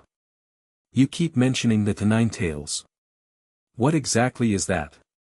Briefly, Naruto explained about the tailed beasts and how his mother had been the previous Jinchuriki of the Nine-Tails fox demon. So in your world, you contain powerful chakra entities within human hosts, Maki summarized. Not unlike how we use vessels to contain certain powerful curses. The parallel is striking, Gojo agreed. Which makes me wonder if Kenjaku is trying to create some kind of hybrid system, combining cursed energy with tailed beast chakra, using the six eyes as a bridge. The Hokage stood. Whatever his plan, we must disrupt it. I'm authorizing an infiltration mission to the southern border where our scouts have reported another stable rift forming. Naruto, Maki, you'll lead the operation. Your goal is to gather intelligence on Kenjaku's activities on the other side. When do we leave? Naruto asked. Tomorrow at dawn. Kakashi and Gojo will provide backup but remain on this side unless absolutely necessary. We can't risk all our dimensional knowledge being captured at once. As they left the Hokage Tower, the gravity of their situation settled over them. They were facing threats from both worlds, Kenjaku's mysterious plans and Danzo's political maneuvering. One last training session before the mission, Gojo announced. Both of you, training ground 7, 1 hour. We need to refine your combination techniques. Naruto and Maki exchanged glances. Despite the pressure, despite the revelations and dangers, Naruto felt a strange sense of clarity. For the first time in his life, the path forward, though dangerous, seemed clear. Let's end this, he said simply. Maki nodded, her expression mirroring his determination. Together. The southern rift glowed with an eerie purple light against the pre-dawn sky. Unlike the previous rifts they'd encountered, this one maintained a perfectly circular shape, its edges smooth and stable rather than jagged and fluctuating. Definitely artificially maintained, Gojo murmured as they observed from the tree line. Someone on the other side is powering this intentionally. A trap? Kakashi suggested. Almost certainly, Maki replied. But also our best chance to find out what Kenjaku is planning. Naruto activated his 6 eyes, studying the energy patterns flowing around and through the rift. There's a structure to it, not random like the others. I can see pathways leading through. Like a maze, Gojo confirmed. Designed to let specific entities through while trapping or redirecting others. Very advanced barrier technique.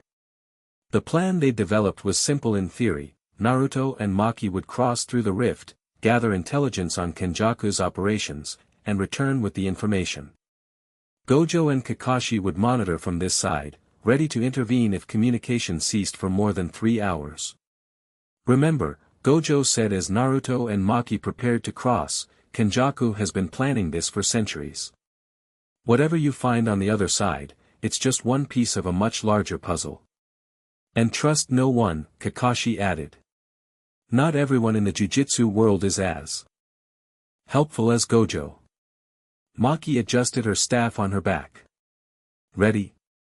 Naruto nodded, the culmination of 2 weeks of intensive training settling into his muscles like a second skin.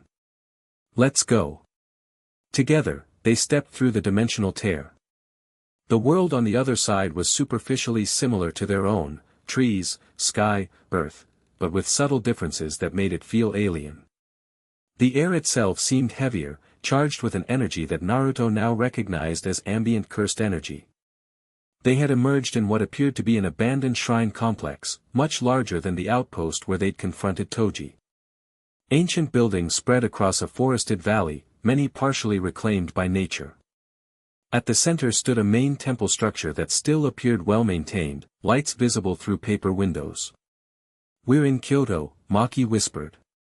One of the oldest jujitsu sites in Japan. Japan.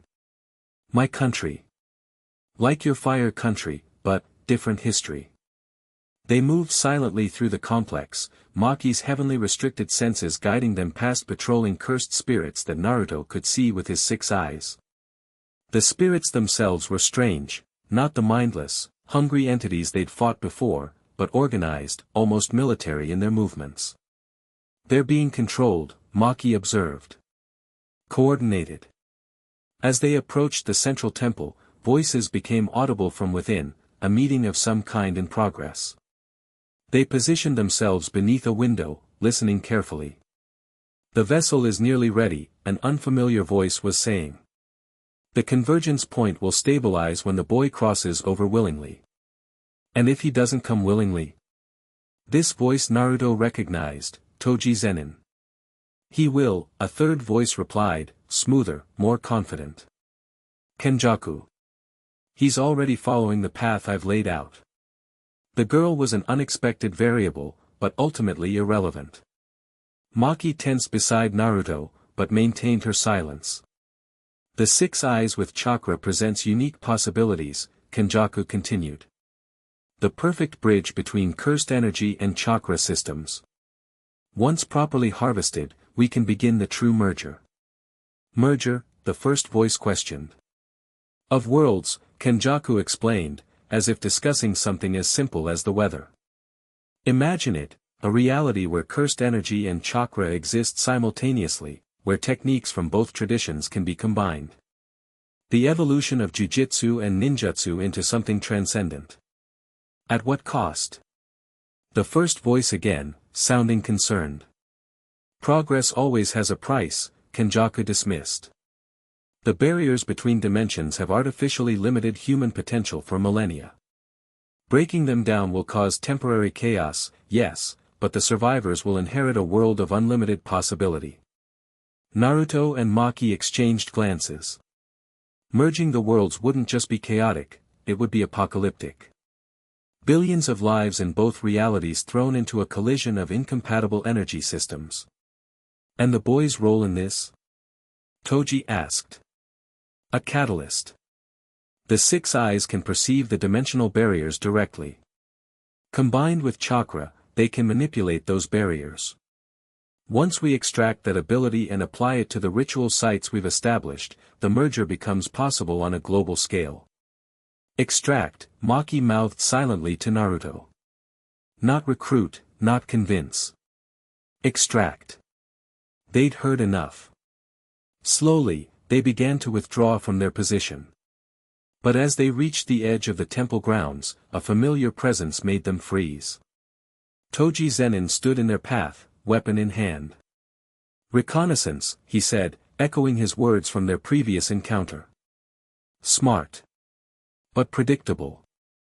Behind them, more figures emerged from the temple, cursed spirit guards and human sorcerers loyal to Kenjaku. They were surrounded. Run. Naruto murmured to Maki. Fight, she replied. Path of least resistance to the rift. Naruto nodded, and they exploded into action simultaneously. Maki engaged Toji directly, while Naruto used a combination of shadow clones and limitless techniques to clear a path through the other opponents. Their 2 weeks of training together showed in their seamless coordination. When Maki needed elevation, Naruto created solid infinity platforms for her to launch from. When cursed spirits surrounded Naruto, Maki carved a path through them with her staff. But Toji was prepared this time. He matched Maki's every move, his experience countering her raw talent. And unlike their previous encounter, he wasn't holding back. Disappointing, he said as he parried a particularly vicious strike from Maki. I expected more growth. Sorry to disappoint, she gritted out, spinning to avoid his counterattack. Naruto, meanwhile, was fully engaged with the sorcerers. Unlike the spirits, they used complex curse techniques that required all his concentration to counter. The six eyes let him see the structure of their attacks, but responding effectively while maintaining awareness of Maki's battle pushed him to his limits. We need to break through now, Naruto called as he trapped 2 sorcerers in an infinity barrier. They're calling reinforcements. Indeed, more figures were approaching from the far side of the complex, too many to fight while maintaining their current battles. Maki disengaged from Toji long enough to glance at their situation. Cover me. Understanding her intent immediately, Naruto created a series of infinity barriers to block Toji's pursuit as Maki charged directly at the thickest concentration of enemies blocking their path to the rift. This was the moment they'd trained for. As Maki reached top speed, Naruto activated the technique they developed together. Reversal, convergent impact. The space around Maki compressed and then explosively expanded, multiplying her already superhuman momentum. She became a human projectile, her staff extended before her as she crashed through the enemy formation like a cannonball through paper. The impact scattered the cursed spirits and sorcerers, creating the opening they needed. Naruto followed immediately, using short-range hollow purple bursts to clear stragglers from their path. But Toji hadn't given up. Moving with impossible speed, he circled around to intercept them just before the rift, weapon poised to strike. Maki! Duck! Naruto shouted. As she dropped low, Naruto unleashed a technique they hadn't practiced, a gamble based on theory alone. Combining Infinity's expansion with shadow clone hand signs, he created multiple spatial distortions around Toji simultaneously. Infinity Labyrinth. The space around Toji fractured into a maze of overlapping barriers. Each step he took led him in an unexpected direction as space itself refused to behave consistently. It wouldn't hold him long, nothing seemed to, but it bought them precious seconds. They reached the rift with enemies close behind. Naruto grabbed Maki's arm as they leapt through together, the disorienting sensation of dimensional crossing hitting them as they tumbled back into their own world. Kakashi and Gojo were waiting, immediately helping them to their feet as they emerged. "Close it." Naruto gasped. "They're right behind us." Gojo didn't hesitate. With a complex gesture, he created a barrier that temporarily sealed the rift's entry point, not closing it completely, but preventing immediate pursuit. "What happened?" Kakashi demanded, supporting Naruto while Gojo checked Maki's injuries. Between ragged breaths, they explained what they'd overheard: Kenjaku's plan to merge the worlds, using Naruto's unique abilities as a catalyst. "He doesn't want to recruit me," Naruto finished. "He wants to extract my abilities somehow. Use them to power his ritual." Gojo's expression darkened. "That tracks with what we know of him. He spent centuries harvesting techniques from powerful sorcerers. But the six eyes can't be transferred," Maki pointed out. "They're tied to the user's soul." "In our world, yes," Gojo agreed. "But Naruto is different. His six eyes exist alongside a chakra network, something unprecedented. Kenjaku might have found a way to extract the ability through some combination of cursed techniques and chakra manipulation. We need to get this information back to the village immediately," Kakashi decided. "If Kenjaku's planning to force a merger of worlds, we need to prepare for the worst." As they set off at top speed toward Konoha, Naruto found himself processing what they'd learned. He wasn't just a curiosity or even a powerful weapon to be claimed, he was the linchpin in a plan to fundamentally reshape reality itself. "You okay?" Maki asked quietly as they traveled, noticing his distraction. "Just processing," he admitted. "My whole life, I wondered why I was born with these eyes. What purpose they served. And now that you know. Now I know I need to stop it." His resolve hardened. "Whatever Kenjaku planned for me, whatever he thinks these eyes are for, I get to decide their purpose. And it's not destroying worlds." Maki's expression softened slightly. "Good answer." They reached Konoha by nightfall, only to find the village in a state of high alert. ANBU patrolled the walls in double their usual numbers, and civilians were being directed toward emergency shelters. "What's happening?" Naruto asked a jounin they encountered at the gates. "Attack at the western border," the ninja replied tersely. "Some kind of monsters, not like the ones before. These are organized. Military." Gojo and Maki exchanged alarmed glances. "He started already," Gojo said. "Using cursed spirits as an invasion force." They hurried to the Hokage Tower, where they found not just the Hokage but the entire council assembled, including a grim-faced Danzo. "You're back," the Hokage observed as they entered. "Your timing is critical. We're facing coordinated attacks at 3 different points around the village perimeter." "It's Kenjaku," Naruto reported quickly. "He's trying to force the worlds to merge, using my 6 eyes as a catalyst. These attacks are just the beginning." "So you admit your connection to these events," Danzo said immediately. "Your very existence endangers our village." "That's not what Enough, Danzo," the Hokage cut in. "What matters now is how we respond. Naruto, what exactly did you discover about Kenjaku's plans?" As Naruto and Maki reported their findings, the council's expressions grew increasingly grave. The idea of worlds merging, of reality itself being fundamentally altered, was beyond anything their ninja training had prepared them for. "This cannot be allowed," Hayashi Hyuga stated firmly. "The chakra system our entire civilization is built upon would be corrupted." "The same is true for the jujitsu world," Gojo added. "Cursed energy and chakra aren't meant to coexist on a global scale. The resulting chaos would decimate both populations." Then our course is clear, the Hokage decided. We must locate Kenjaku's ritual sites and destroy them before he can activate the merger. And what of the Uzumaki boy? Danzo asked. If he is the key to this ritual, the simplest solution would be to eliminate the catalyst. The room fell silent. Though no one voiced agreement with Danzo's suggestion, neither did anyone immediately reject it. The lack of protest made something cold settle in Naruto's stomach. After everything, after fighting for the village, protecting its people, they would still consider sacrificing him if it seemed expedient. That's not an option, Maki said into the silence, her voice cutting like steel. First, killing Naruto wouldn't stop Kenjaku, he's had contingency plans for centuries. Second, Naruto is your best weapon against the cursed spirits. And third.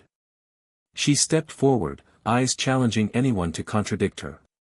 Anyone who tries will have to go through me first. And me, Gojo added, his usual casual tone replaced by something much more dangerous. The Hokage raised his hand. No one is sacrificing anyone. Naruto is a shinobi of Konoha, and we protect our own. Even when they endanger the many. Danzo persisted. Especially then, the Hokage replied firmly. Our strength comes from unity, not expediency. The council meeting continued late into the night, strategies proposed and discarded as they grappled with a threat none of their traditional approaches could address. Throughout the discussions, Naruto remained mostly silent, his mind racing as he considered what he'd learned. If his 6 eyes were the key to Kenjaku's plan, they might also be the key to stopping it.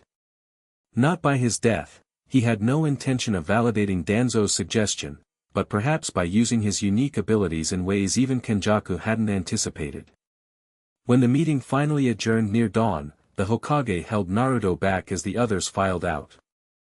I know that look, he said once they were alone. You're planning something reckless.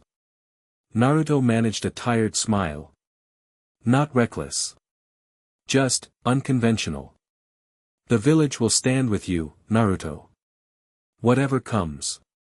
I know. But this isn't just about the village anymore. It's about 2 entire worlds. The Hokage studied him for a long moment. You've grown, Naruto. Not just in power, but in perspective. I had help, Naruto admitted, thinking of Maki's unwavering directness, of Gojo's unconventional wisdom. Good. Because no one should face this kind of burden alone. The Hokage placed a hand on his shoulder. Whatever you're planning, remember that. As Naruto left the tower, he found Maki waiting for him in the pre-dawn light. You're going to do something stupid, aren't you? She asked without preamble. Probably, he admitted. Want to help? The corner of her mouth quirked up slightly. Obviously. They walked together through the quiet streets, both too wired from the day's events to sleep despite their exhaustion. I've been thinking about what Kenjaku said, Naruto began. About my eyes being able to perceive and manipulate the dimensional barriers directly. You want to beat him at his own game. Something like that. If he can use my abilities to merge worlds, maybe I can use them to reinforce the separation instead. Maki considered this. That's, actually not as stupid as I expected. Thanks for the vote of confidence, Naruto said dryly. I mean it might work, she clarified. But you'd need to understand the dimensional barriers better than you do now. You'd need Gojo's help, Naruto finished. And probably yours too. Mine. I don't have cursed energy or chakra. Exactly. You exist outside both systems in a way. You see things differently. They found Gojo at the guest quarters, not sleeping but meditating on the building's roof. He opened one eye as they approached. Let me guess. A dangerous, potentially self-destructive plan to save both worlds. Something like that, Naruto confirmed. Gojo sighed dramatically. But his eyes betrayed his interest. Well, don't keep me in suspense. As Naruto outlined his idea, Gojo's expression shifted from skeptical to calculating to something approaching excitement. It could work, he said when Naruto finished. With the right preparation and timing. But you'd need to get close to Kenjaku's main ritual site, the focal point where he's channeling energy from all the other sites. And we'd need to find it first, Maki added pragmatically. I think I know where it is, Naruto said. The rift where we first met, the one outside Konoha's gates. It was the largest, the most powerful. I think that's his central connection point. Makes sense, Gojo agreed. It's the first place your six eyes activated fully in this conflict. The resonance would be strongest there. So we go back there, Naruto decided. Set our own trap instead of walking into his. He'll expect something, Maki warned. Toji will report our escape, our knowledge of the plan. Good, Naruto said with unexpected ferocity. Let him prepare. Let him bring everything he has. Because this ends now, on our terms, not his. The conviction in his voice surprised even himself. 2 weeks ago, he'd been a ninja unsure of his place, afraid of his own abilities. Now he stood ready to confront a threat to reality itself, not because of destiny or obligation, but because he chose to. And he wasn't standing alone. Get some rest, Gojo advised. Both of you. Tomorrow we start preparations for the counter-ritual. It won't be easy, but... He grinned suddenly, the old mischievous light returning to his eyes. It's going to be spectacular. As dawn broke over Konoha, Naruto felt something he hadn't expected amid the crisis, hope. Whatever Kenjaku had intended when he gave an unborn child the six eyes, he couldn't have anticipated this, the bonds formed, the choices made, the strength found not in isolation but in connection. The azure prodigy and the empty girl. The limitless and the heavenly restricted. Opposites in almost every way, yet standing together against the coming storm. Whatever happened next, they would face it as one. Chapter 3, Boundless Horizon. Dawn broke over Konoha as Naruto stood at the edge of the crater where the first-dimensional rift had appeared. 3 days had passed since their return, 3 days of frantic preparation, strategy sessions, and training pushed to the absolute limit. You sure about this? Sakura asked, adjusting her medical pouch nervously. No, Naruto admitted. But it's our best shot. Around them, a joint force of ninja and jujitsu sorcerers worked to establish a perimeter. The plan they developed was risky, but with rifts continuing to appear across the continent and cursed spirit attacks intensifying, they were running out of options. We're ready on the eastern approach, Sasuke reported, appearing beside them. His Sharingan activated as he scanned the area. Though I still think this is suicidal. Noted, Naruto replied with a half-smile. Stick to the plan anyway. Their relationship had shifted over the past weeks. Where Sasuke had once resented Naruto's innate powers, recent events had forced a reassessment. They weren't exactly friends, but they'd found a mutual respect born of shared danger. Perimeter seals are in place, Kakashi announced, approaching with Gojo beside him. Once activated, they should contain the energy release, at least temporarily. Gojo pushed his dark glasses up. Theoretically. That's reassuring, Sakura muttered. Naruto scanned the preparations.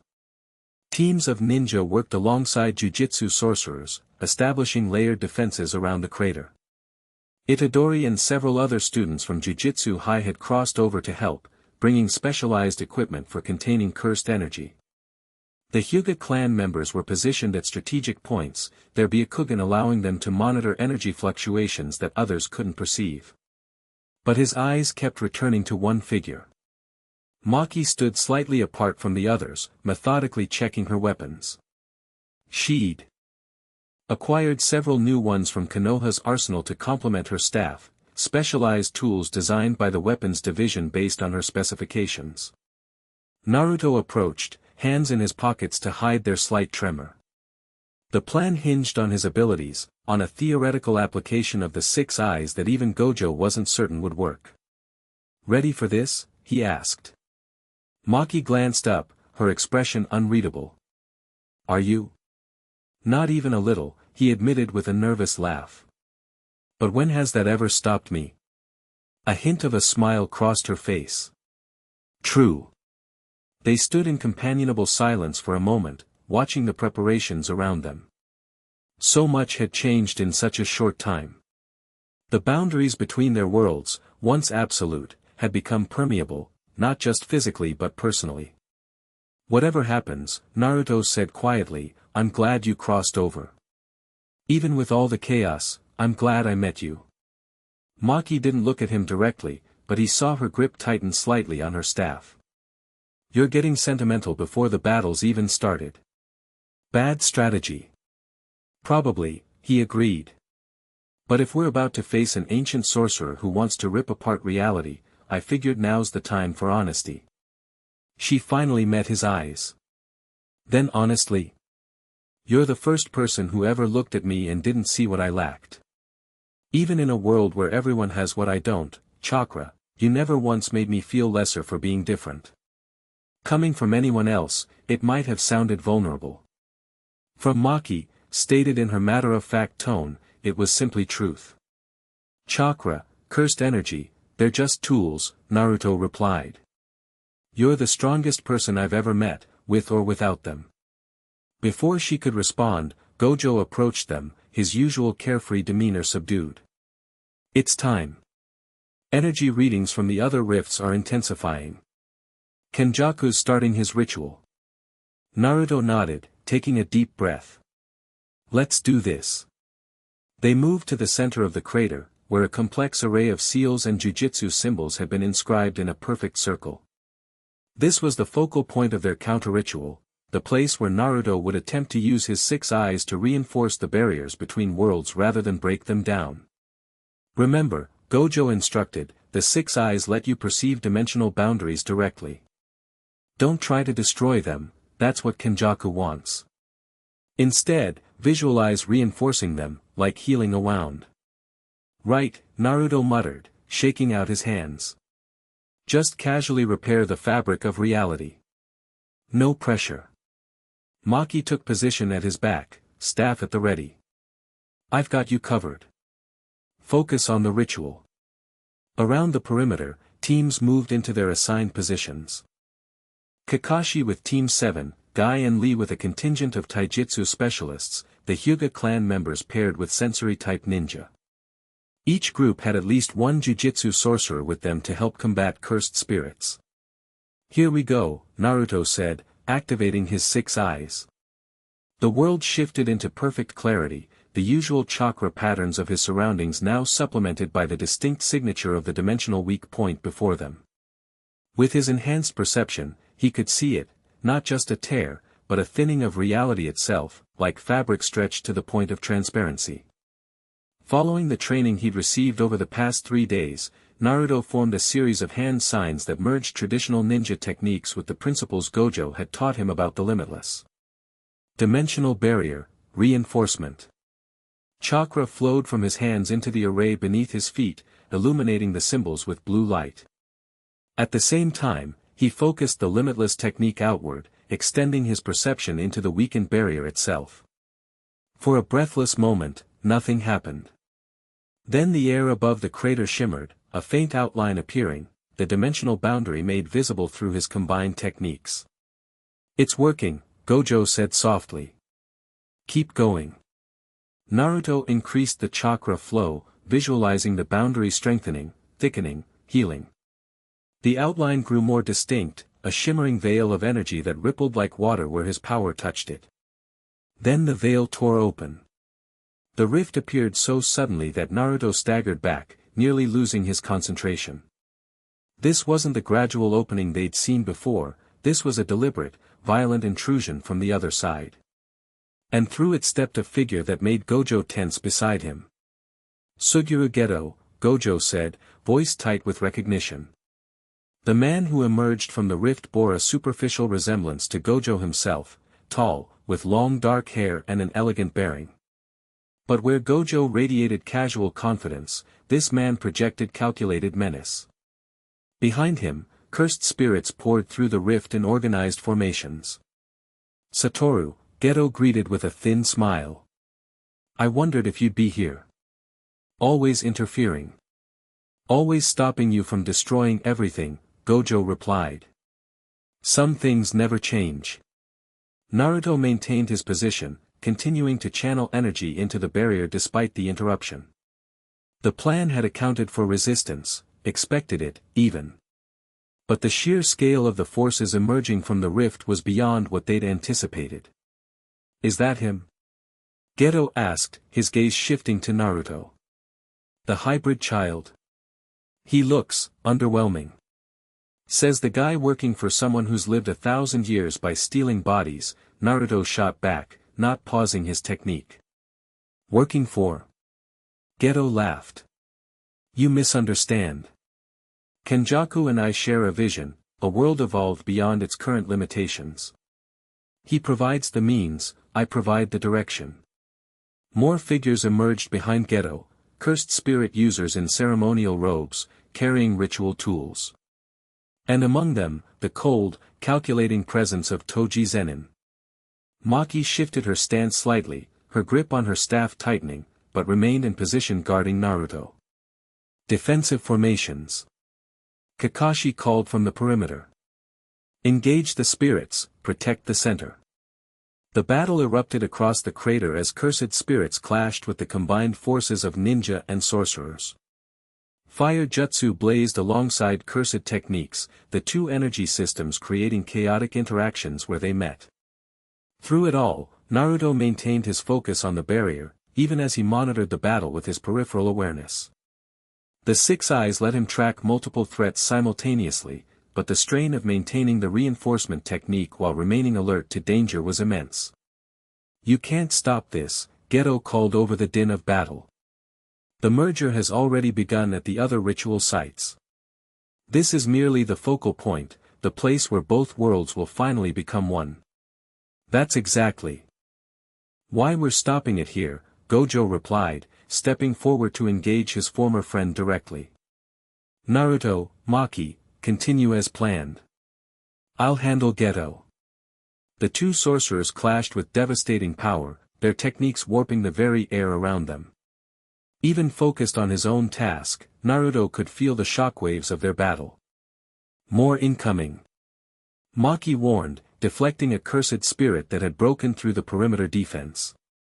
She moved like liquid lightning around him, her staff and bladed weapons creating a zone of absolute protection. Where spirits approached, they met precise, devastating strikes that dispersed their forms without wasting a single movement. The barriers responding, Naruto called to her between focused breaths. But something's fighting me from the other side. Some kind of counter-ritual. Can you overcome it? Working on it. But, Naruto cut off as a new presence entered his awareness. Through the rift stepped a figure different from the others, a man with stitches across his forehead and an ancient, knowing smile that didn't match his youthful face. Kenjaku, Gojo called out, momentarily disengaging from Geto. Finally showing yourself. When a 1,000-year plan reaches fruition, one should be present to witness it, Kenjaku replied mildly. His gaze fixed on Naruto. My greatest creation, attempting to undo his very purpose. How, predictably human. I'm not your creation, Naruto shot back, not relenting in his technique despite the newcomer's arrival. And whatever you intended when you gave me these eyes, it's not happening. Kenjaku seemed amused. Such certainty. But do you even understand what you're trying to prevent? The evolution of both our worlds. The unlimited potential of merged energy systems. I understand that you don't care how many people die in your experiment, Naruto replied. That's enough reason to stop you. Death is merely transition. Those who survive will be stronger for it. Kenjaku made a simple hand gesture, and the counterpressure against Naruto's technique increased dramatically. But enough discussion. The merger continues whether you cooperate or not. With another gesture, Kenjaku directed several of his followers to different positions around the crater. They began a ritual of their own, dark energy pulsing from their hands into the ground beneath them. They're establishing anchor points, Gojo called out. Naruto, you need to disrupt them. But disrupting the anchor points would mean abandoning his current technique, the very thing keeping the rift from expanding further. It was an impossible choice. That's when Toji made his move. He'd been waiting at the periphery, assessing the battlefield with cold calculation. Now, with everyone's attention on Kenjaku and the ritual, he struck, not at Naruto as expected, but at Maki. His attack came from a blind spot, using the chaos of battle as cover. Only Naruto's 6 eyes gave him enough warning to shout, "Maki, behind you." She reacted with inhuman speed, spinning to block Toji's strike milliseconds before it would have connected with her spine. The impact still sent her skidding back several feet, momentarily creating an opening in Naruto's defense. "Family reunion," Toji said with cold amusement. "Let's see if you've improved since our last encounter." Maki didn't waste breath on a reply. She attacked with furious precision, forcing Toji away from Naruto and the central array. Their combat was a blur of movement too fast for normal eyes to track, father and daughter, both heavenly restricted, both fighting with nothing but physical prowess in a battle between supernatural forces. With Maki engaged with Toji and Gojo confronting both Geto and Kenjaku, Naruto faced a critical decision. Maintain his barrier reinforcement, or address the anchor points threatening to override it. The solution came to him in a moment of clarity, not from his jujitsu training, but from his ninja background. Shadow Clone Jutsu.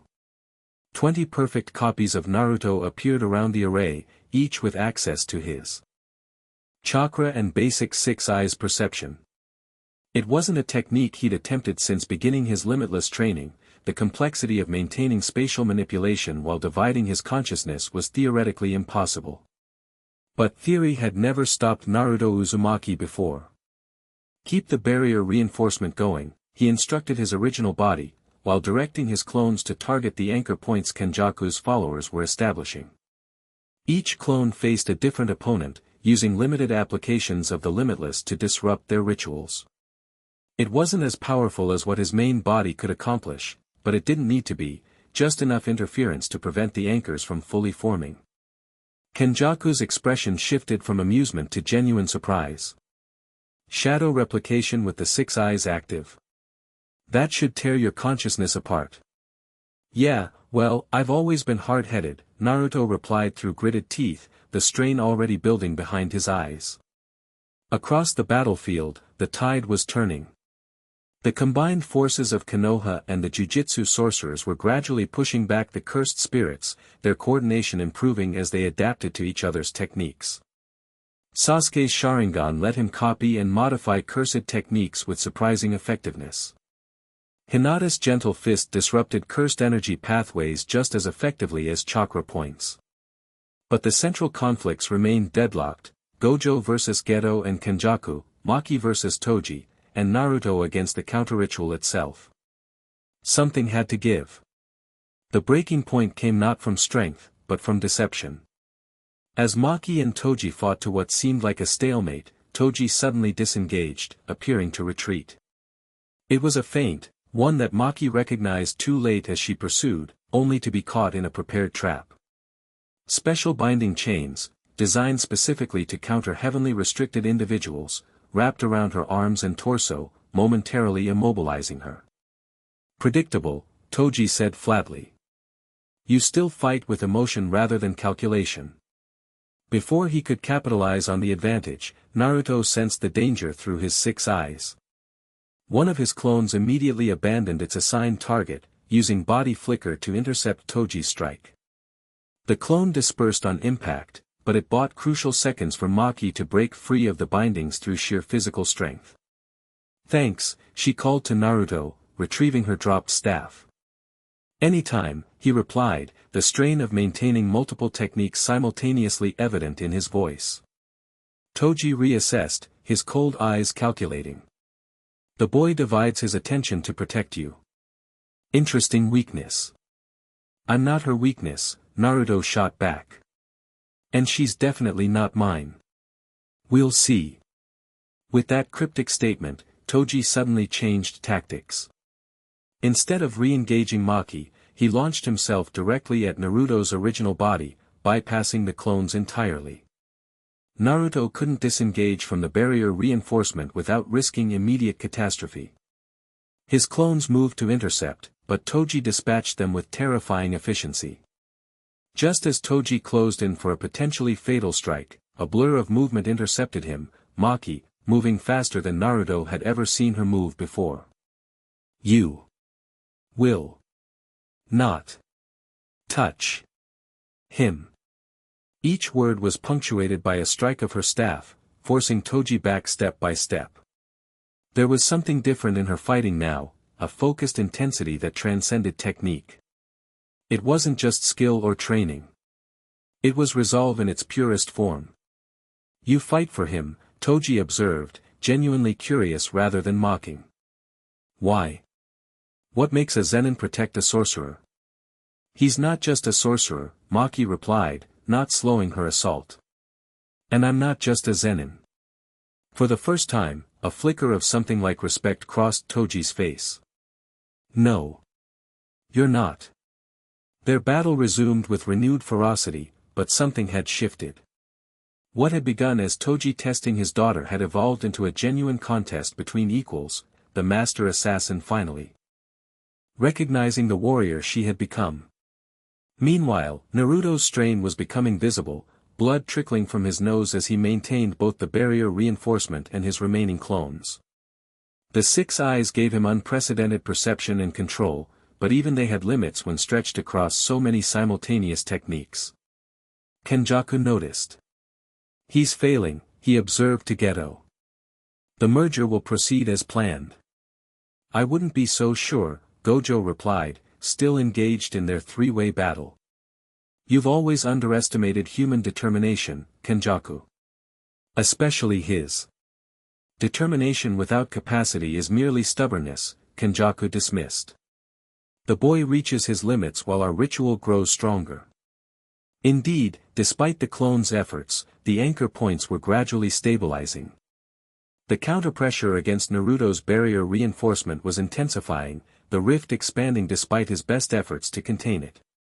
That's when Naruto remembered something from his earliest ninja training, something so basic he'd almost forgotten it amid the complex jujitsu techniques he'd been learning.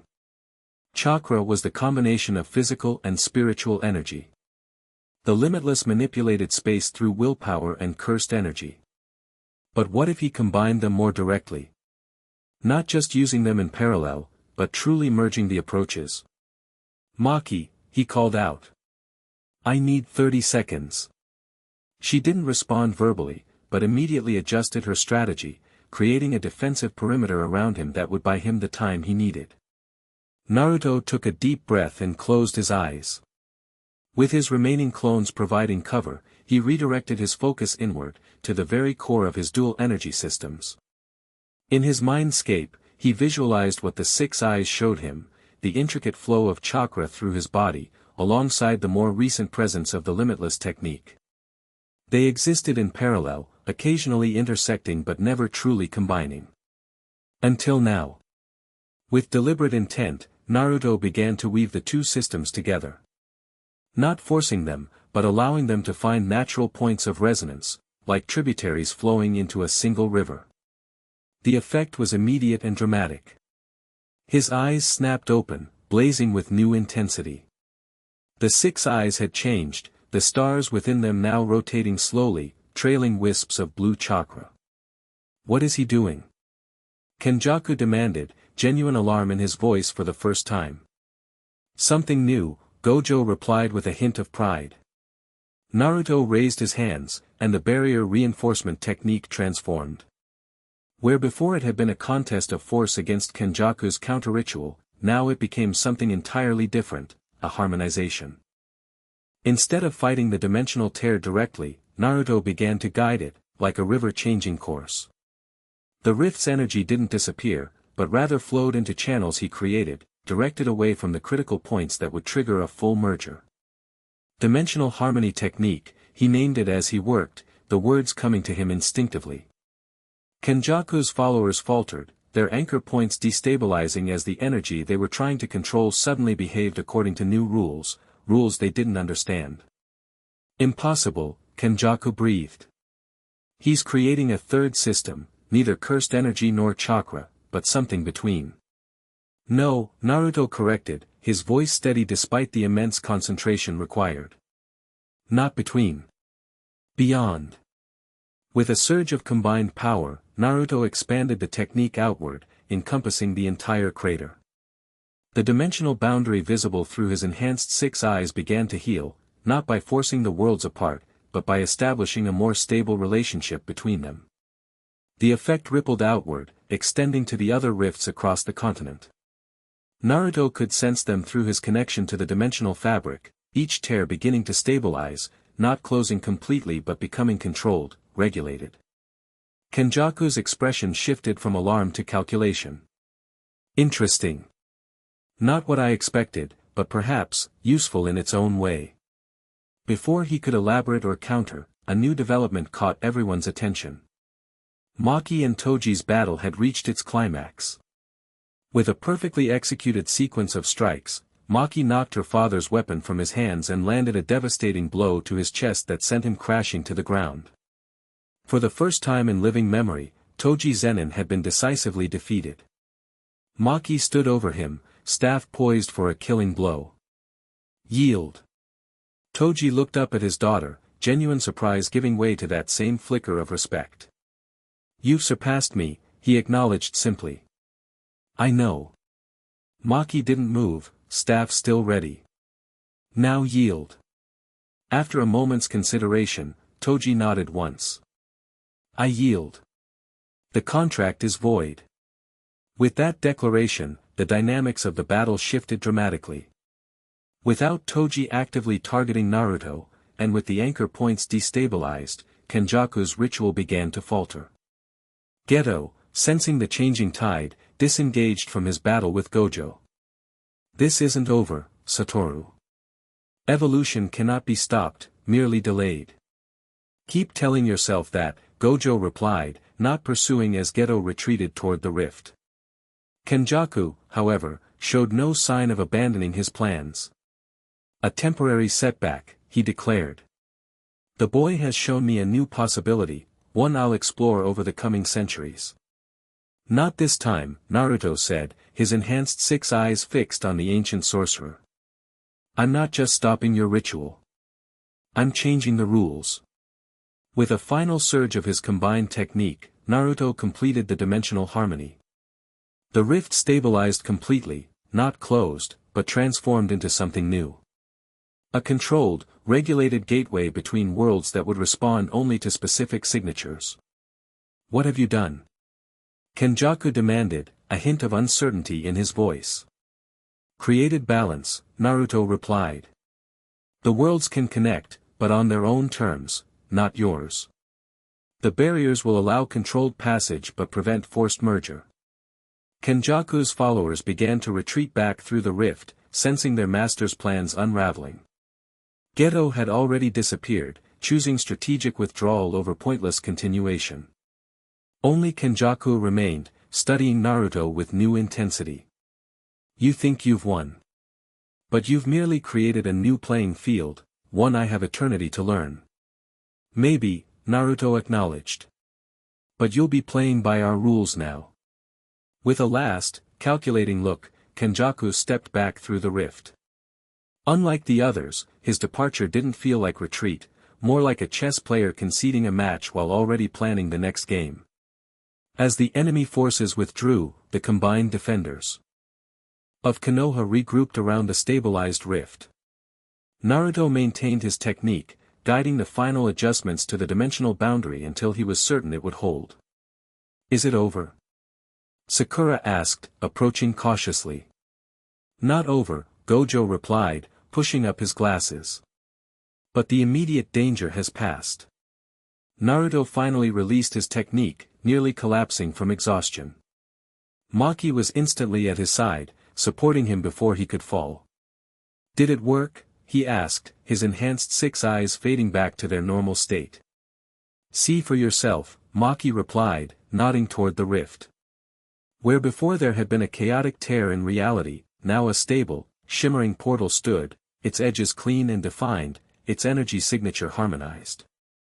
Through it, they could see the world of jujitsu sorcerers, but the violent mixing of energies had ceased. The other rifts? Naruto asked Gojo. Stabilizing, the sorcerer confirmed, checking a communication device one of his students had brought.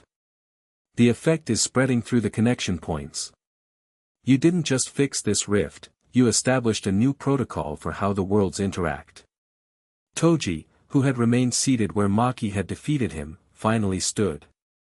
Impressive work, he acknowledged, addressing both Naruto and his daughter. Kenjaku won't forget this defeat. Neither will we, Maki replied coolly. What happens with you now? Toji considered the question. My contract is void. Kenjaku's payment worthless with his plans disrupted. He shrugged. I go my own way, as always. And the Zenin clan? Maki asked, a hint of her old tension returning. We'll hear of your victory, Toji replied. Whether they listen is another matter. It wasn't reconciliation, too much stood between them for that, but it was acknowledgement. For Maki, whose existence had been denied by her family for so long, even that small recognition seemed to carry weight. As medical teams attended to the injured and perimeter guards maintained vigilance around the stabilized rift, Naruto found himself facing an unexpected question: what came next? The immediate crisis was resolved. The worlds would remain separate but connected, neither fully merged nor completely isolated. But for someone who existed between those worlds, whose very being bridged the gap between chakra and cursed energy, the future suddenly seemed full of unknown possibilities. You look lost in thought, Kakashi observed, approaching as the cleanup operations began. Just processing, Naruto admitted. Everything's changed, hasn't it? That tends to happen when you rewrite the rules of reality, his sensei replied dryly. The Hokage will want a full report, though I'm not sure how to explain dimensional harmony, in terms the council will understand. I barely understand it myself, Naruto admitted with a tired laugh. It just felt right. The best techniques often do. Kakashi's visible eye curved in what passed for a smile. Your parents would be proud. The simple statement hit Naruto harder than he expected. Throughout the crisis, he'd been too focused on the immediate threat to fully process what he'd learned about his origins, about Kushina crossing dimensions, about Kenjaku's manipulation, about the true source of his 6 eyes. Do you think they knew? He asked quietly. About what I would become? I think they knew you would be extraordinary, Kakashi replied. The details didn't matter to them, only that you would have the freedom to choose your own path. As the conversation concluded, Naruto noticed Gojo deep in discussion with several jujitsu sorcerers who had crossed through the now stable rift. Among them was a serious-looking man with glasses who seemed to be taking meticulous notes on the dimensional boundaries properties. What happens now? Naruto asked as he approached the group. With the rifts, I mean. We monitor them, Gojo replied. Study them. Learn how to maintain the balance you've established. We'll need protocols, the serious man with glasses added. Regulations for cross-dimensional travel. Perhaps an exchange program for knowledge sharing. Already planning the bureaucracy, Nanami? Gojo teased. The rifts have barely stabilized. Someone has to think practically, Nanami replied without humor. Naruto found himself smiling despite his exhaustion. Even facing an unprecedented situation like connected dimensions, people immediately started thinking about rules and procedures. Some things were universal, apparently. As the discussions continued and plans took shape around him, Naruto gradually drifted away from the main group. He found a quiet spot at the edge of the crater, sitting down heavily as the adrenaline of battle finally gave way to bone-deep weariness. He wasn't alone for long. Mind if I join you? Maki asked, approaching with 2 water bottles. Please, Naruto replied, accepting the water gratefully. That was intense. That's one word for it.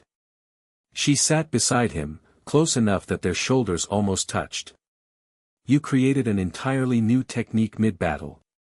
Even Gojo seemed impressed. It wasn't planned, Naruto admitted. Just instinct. Good instincts. They sat in comfortable silence for a moment, watching the activity around the rift. Ninja and sorcerers working together, studying the stable portal, establishing security protocols. Two worlds, not merging but learning to coexist. What will you do now? Naruto finally asked, the question that had been weighing on him since the battle ended. Return to your world. Continue as a jujitsu sorcerer. Maki took her time answering, her gaze fixed on the rift. I don't know, she admitted finally. The Zenin clan won't suddenly accept me because I beat Toji. Jujutsu High will continue its mission. Everything there remains as it was. But you've changed, Naruto observed. Yes. She turned to look at him directly. So have you. The simple acknowledgement hung between them, the recognition that regardless of how the worlds had changed, they themselves had been transformed more profoundly. I was thinking, Naruto began, uncharacteristically hesitant, with the rift stabilized, there's going to be need for people who understand both worlds. Who can move between them, translate, keep the balance. People like you, Maki noted. People like us, Naruto corrected. I may have the 6 eyes, but you see things I don't. Always have. A hint of a smile touched her lips. What are you suggesting? Some kind of interdimensional patrol unit? Something like that. Naruto found his confidence returning. Not tied to Konoha or Jujutsu High exclusively. Independent, but working with both. Handling problems that cross the boundaries. Problems like Kenjaku, Maki said, understanding immediately. Exactly. He's still out there. Still planning.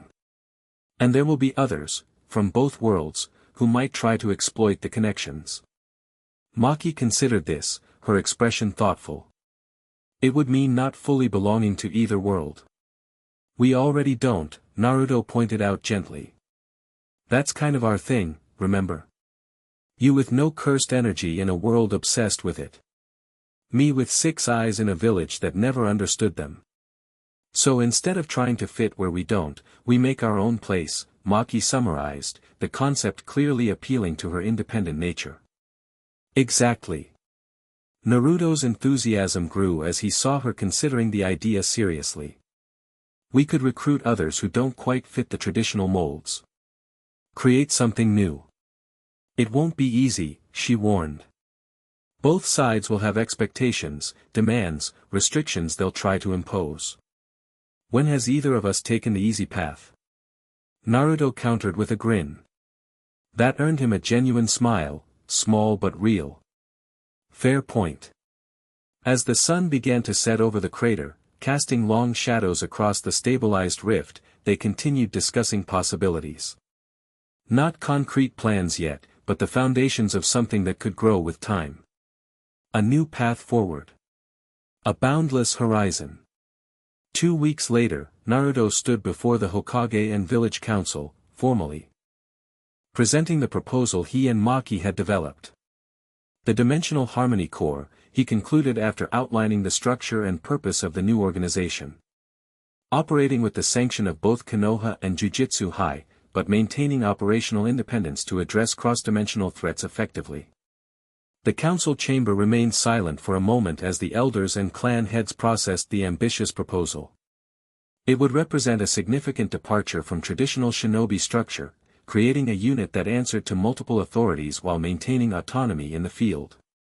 And who would lead this corps? Danzo asked, his tone making clear his skepticism. Joint leadership, Naruto replied evenly. Maki Zenin and myself, with advisory roles for experienced representatives from both worlds. You're barely 16, Hamura objected. Hardly experienced enough for such responsibility. With respect, Naruto countered, I've been at the center of this crisis from the beginning. I understand the dimensional boundaries better than anyone, having literally reshaped them. And Maki brings unique perspective as someone who operates outside the traditional energy systems of both worlds. The Hokage had remained silent throughout the presentation and subsequent questions. Now he leaned forward, hands clasped beneath his chin. This proposal would effectively remove you from Konoha's direct command structure, he observed. You would no longer be exclusively a shinobi of the leaf. I'll always be a shinobi of the leaf, Naruto replied without hesitation. But my abilities, and my responsibility, now extend beyond village boundaries. The six eyes let me perceive and maintain the dimensional harmony I established. If that balance falters, both worlds could still face catastrophic consequences. The Hokage nodded slowly. You've given this considerable thought. Yes, sir. And the Jujutsu authorities? What is their position? Provisional approval, Naruto reported. Subject to Konoha's agreement and ongoing review of operational protocols. The council erupted into discussions, arguments, and counterproposals. Some saw the strategic value in having Konoha's influence extend into a new dimension. Others worried about divided loyalties and command structures. A few simply objected to any change in the established order. Through it all, Naruto remained composed, a stark contrast to the impulsive boy he'd been just weeks earlier. The trials he'd faced had forced a maturity that might otherwise have taken years to develop.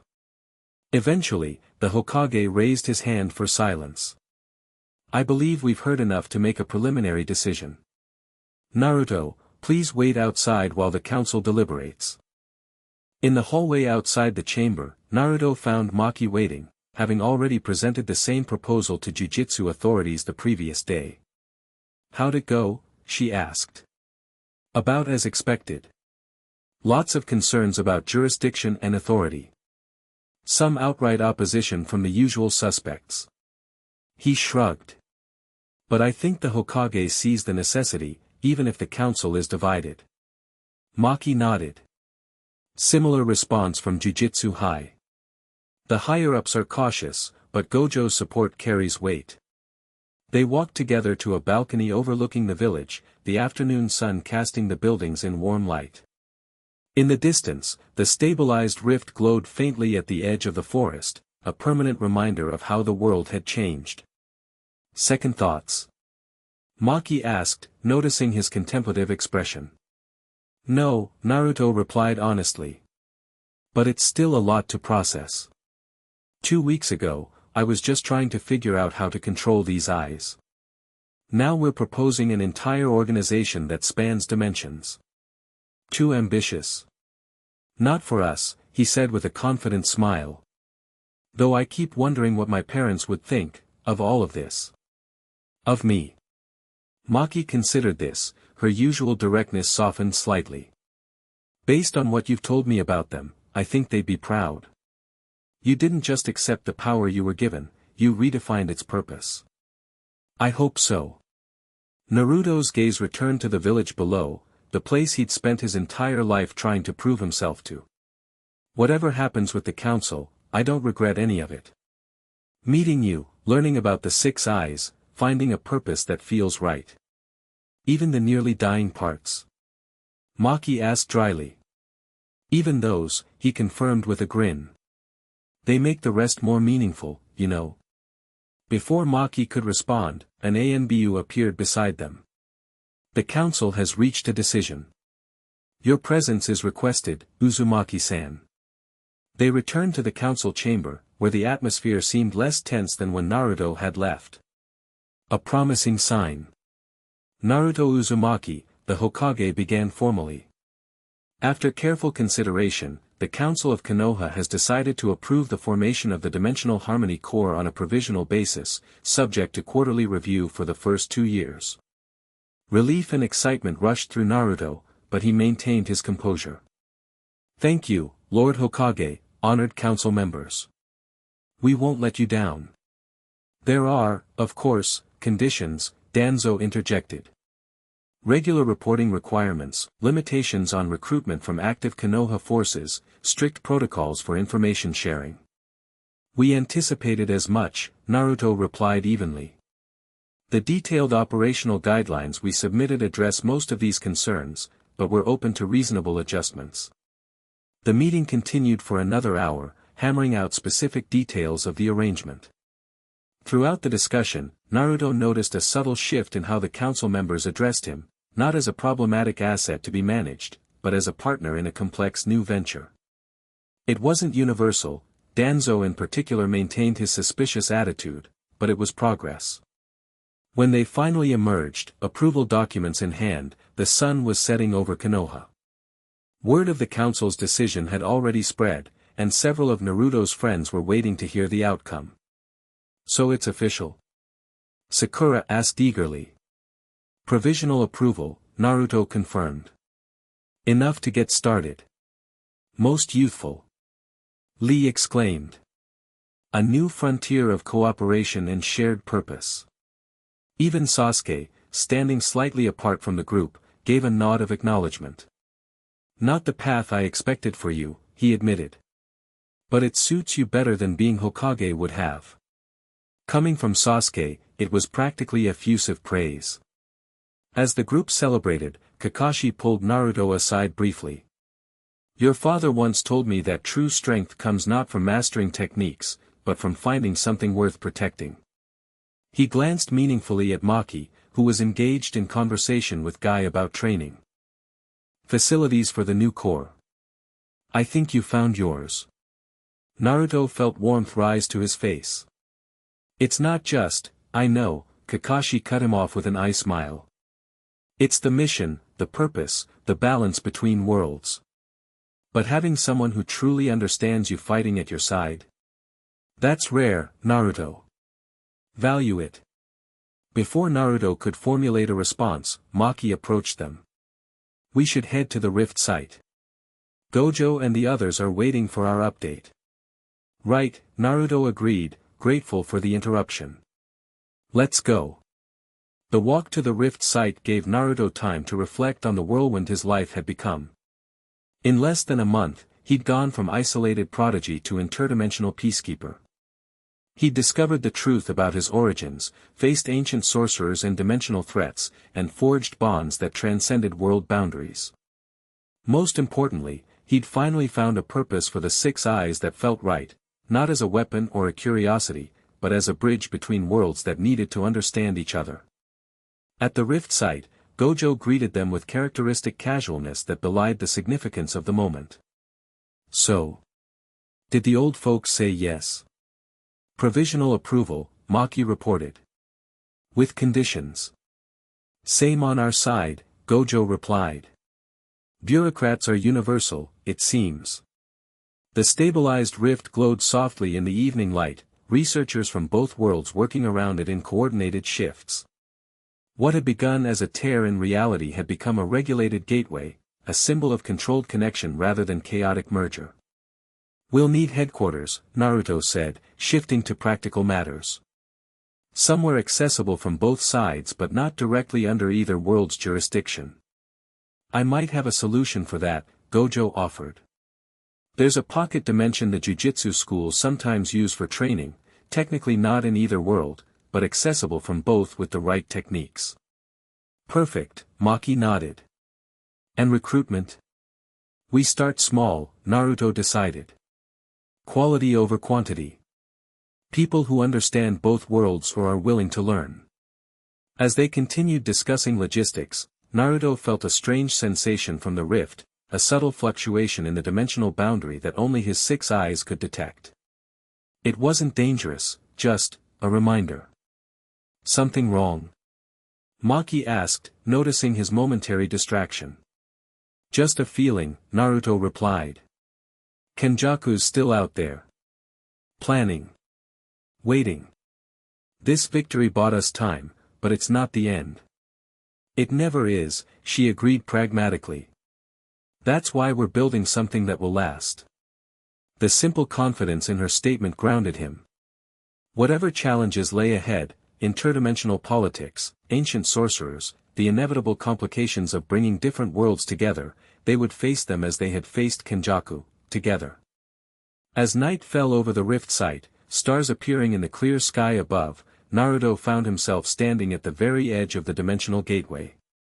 Through it, he could see the parallel world of jujitsu sorcerers, similar yet different, familiar yet alien. Maki joined him, her presence a steady constant amid the strangeness. "Second thoughts?" she asked again. This time, Naruto didn't hesitate. Not one. He extended his hand toward the rift, not crossing over but letting his fingers trace the boundary he'd helped stabilize. The six eyes activated briefly of their own accord, showing him the intricate patterns of the dimensional harmony he'd created, a balance that would need constant maintenance, adjustment, care. "It's beautiful," he said softly. "When you can see it like this, the connection between worlds. Not forced, not broken, just, in harmony." Maki followed his gaze, seeing in her own way through her heavenly restricted senses. "Worth protecting," she agreed simply. As they stood together at the boundary between worlds, Naruto felt something he'd searched for his entire life: purpose, yes, but more than that, belonging.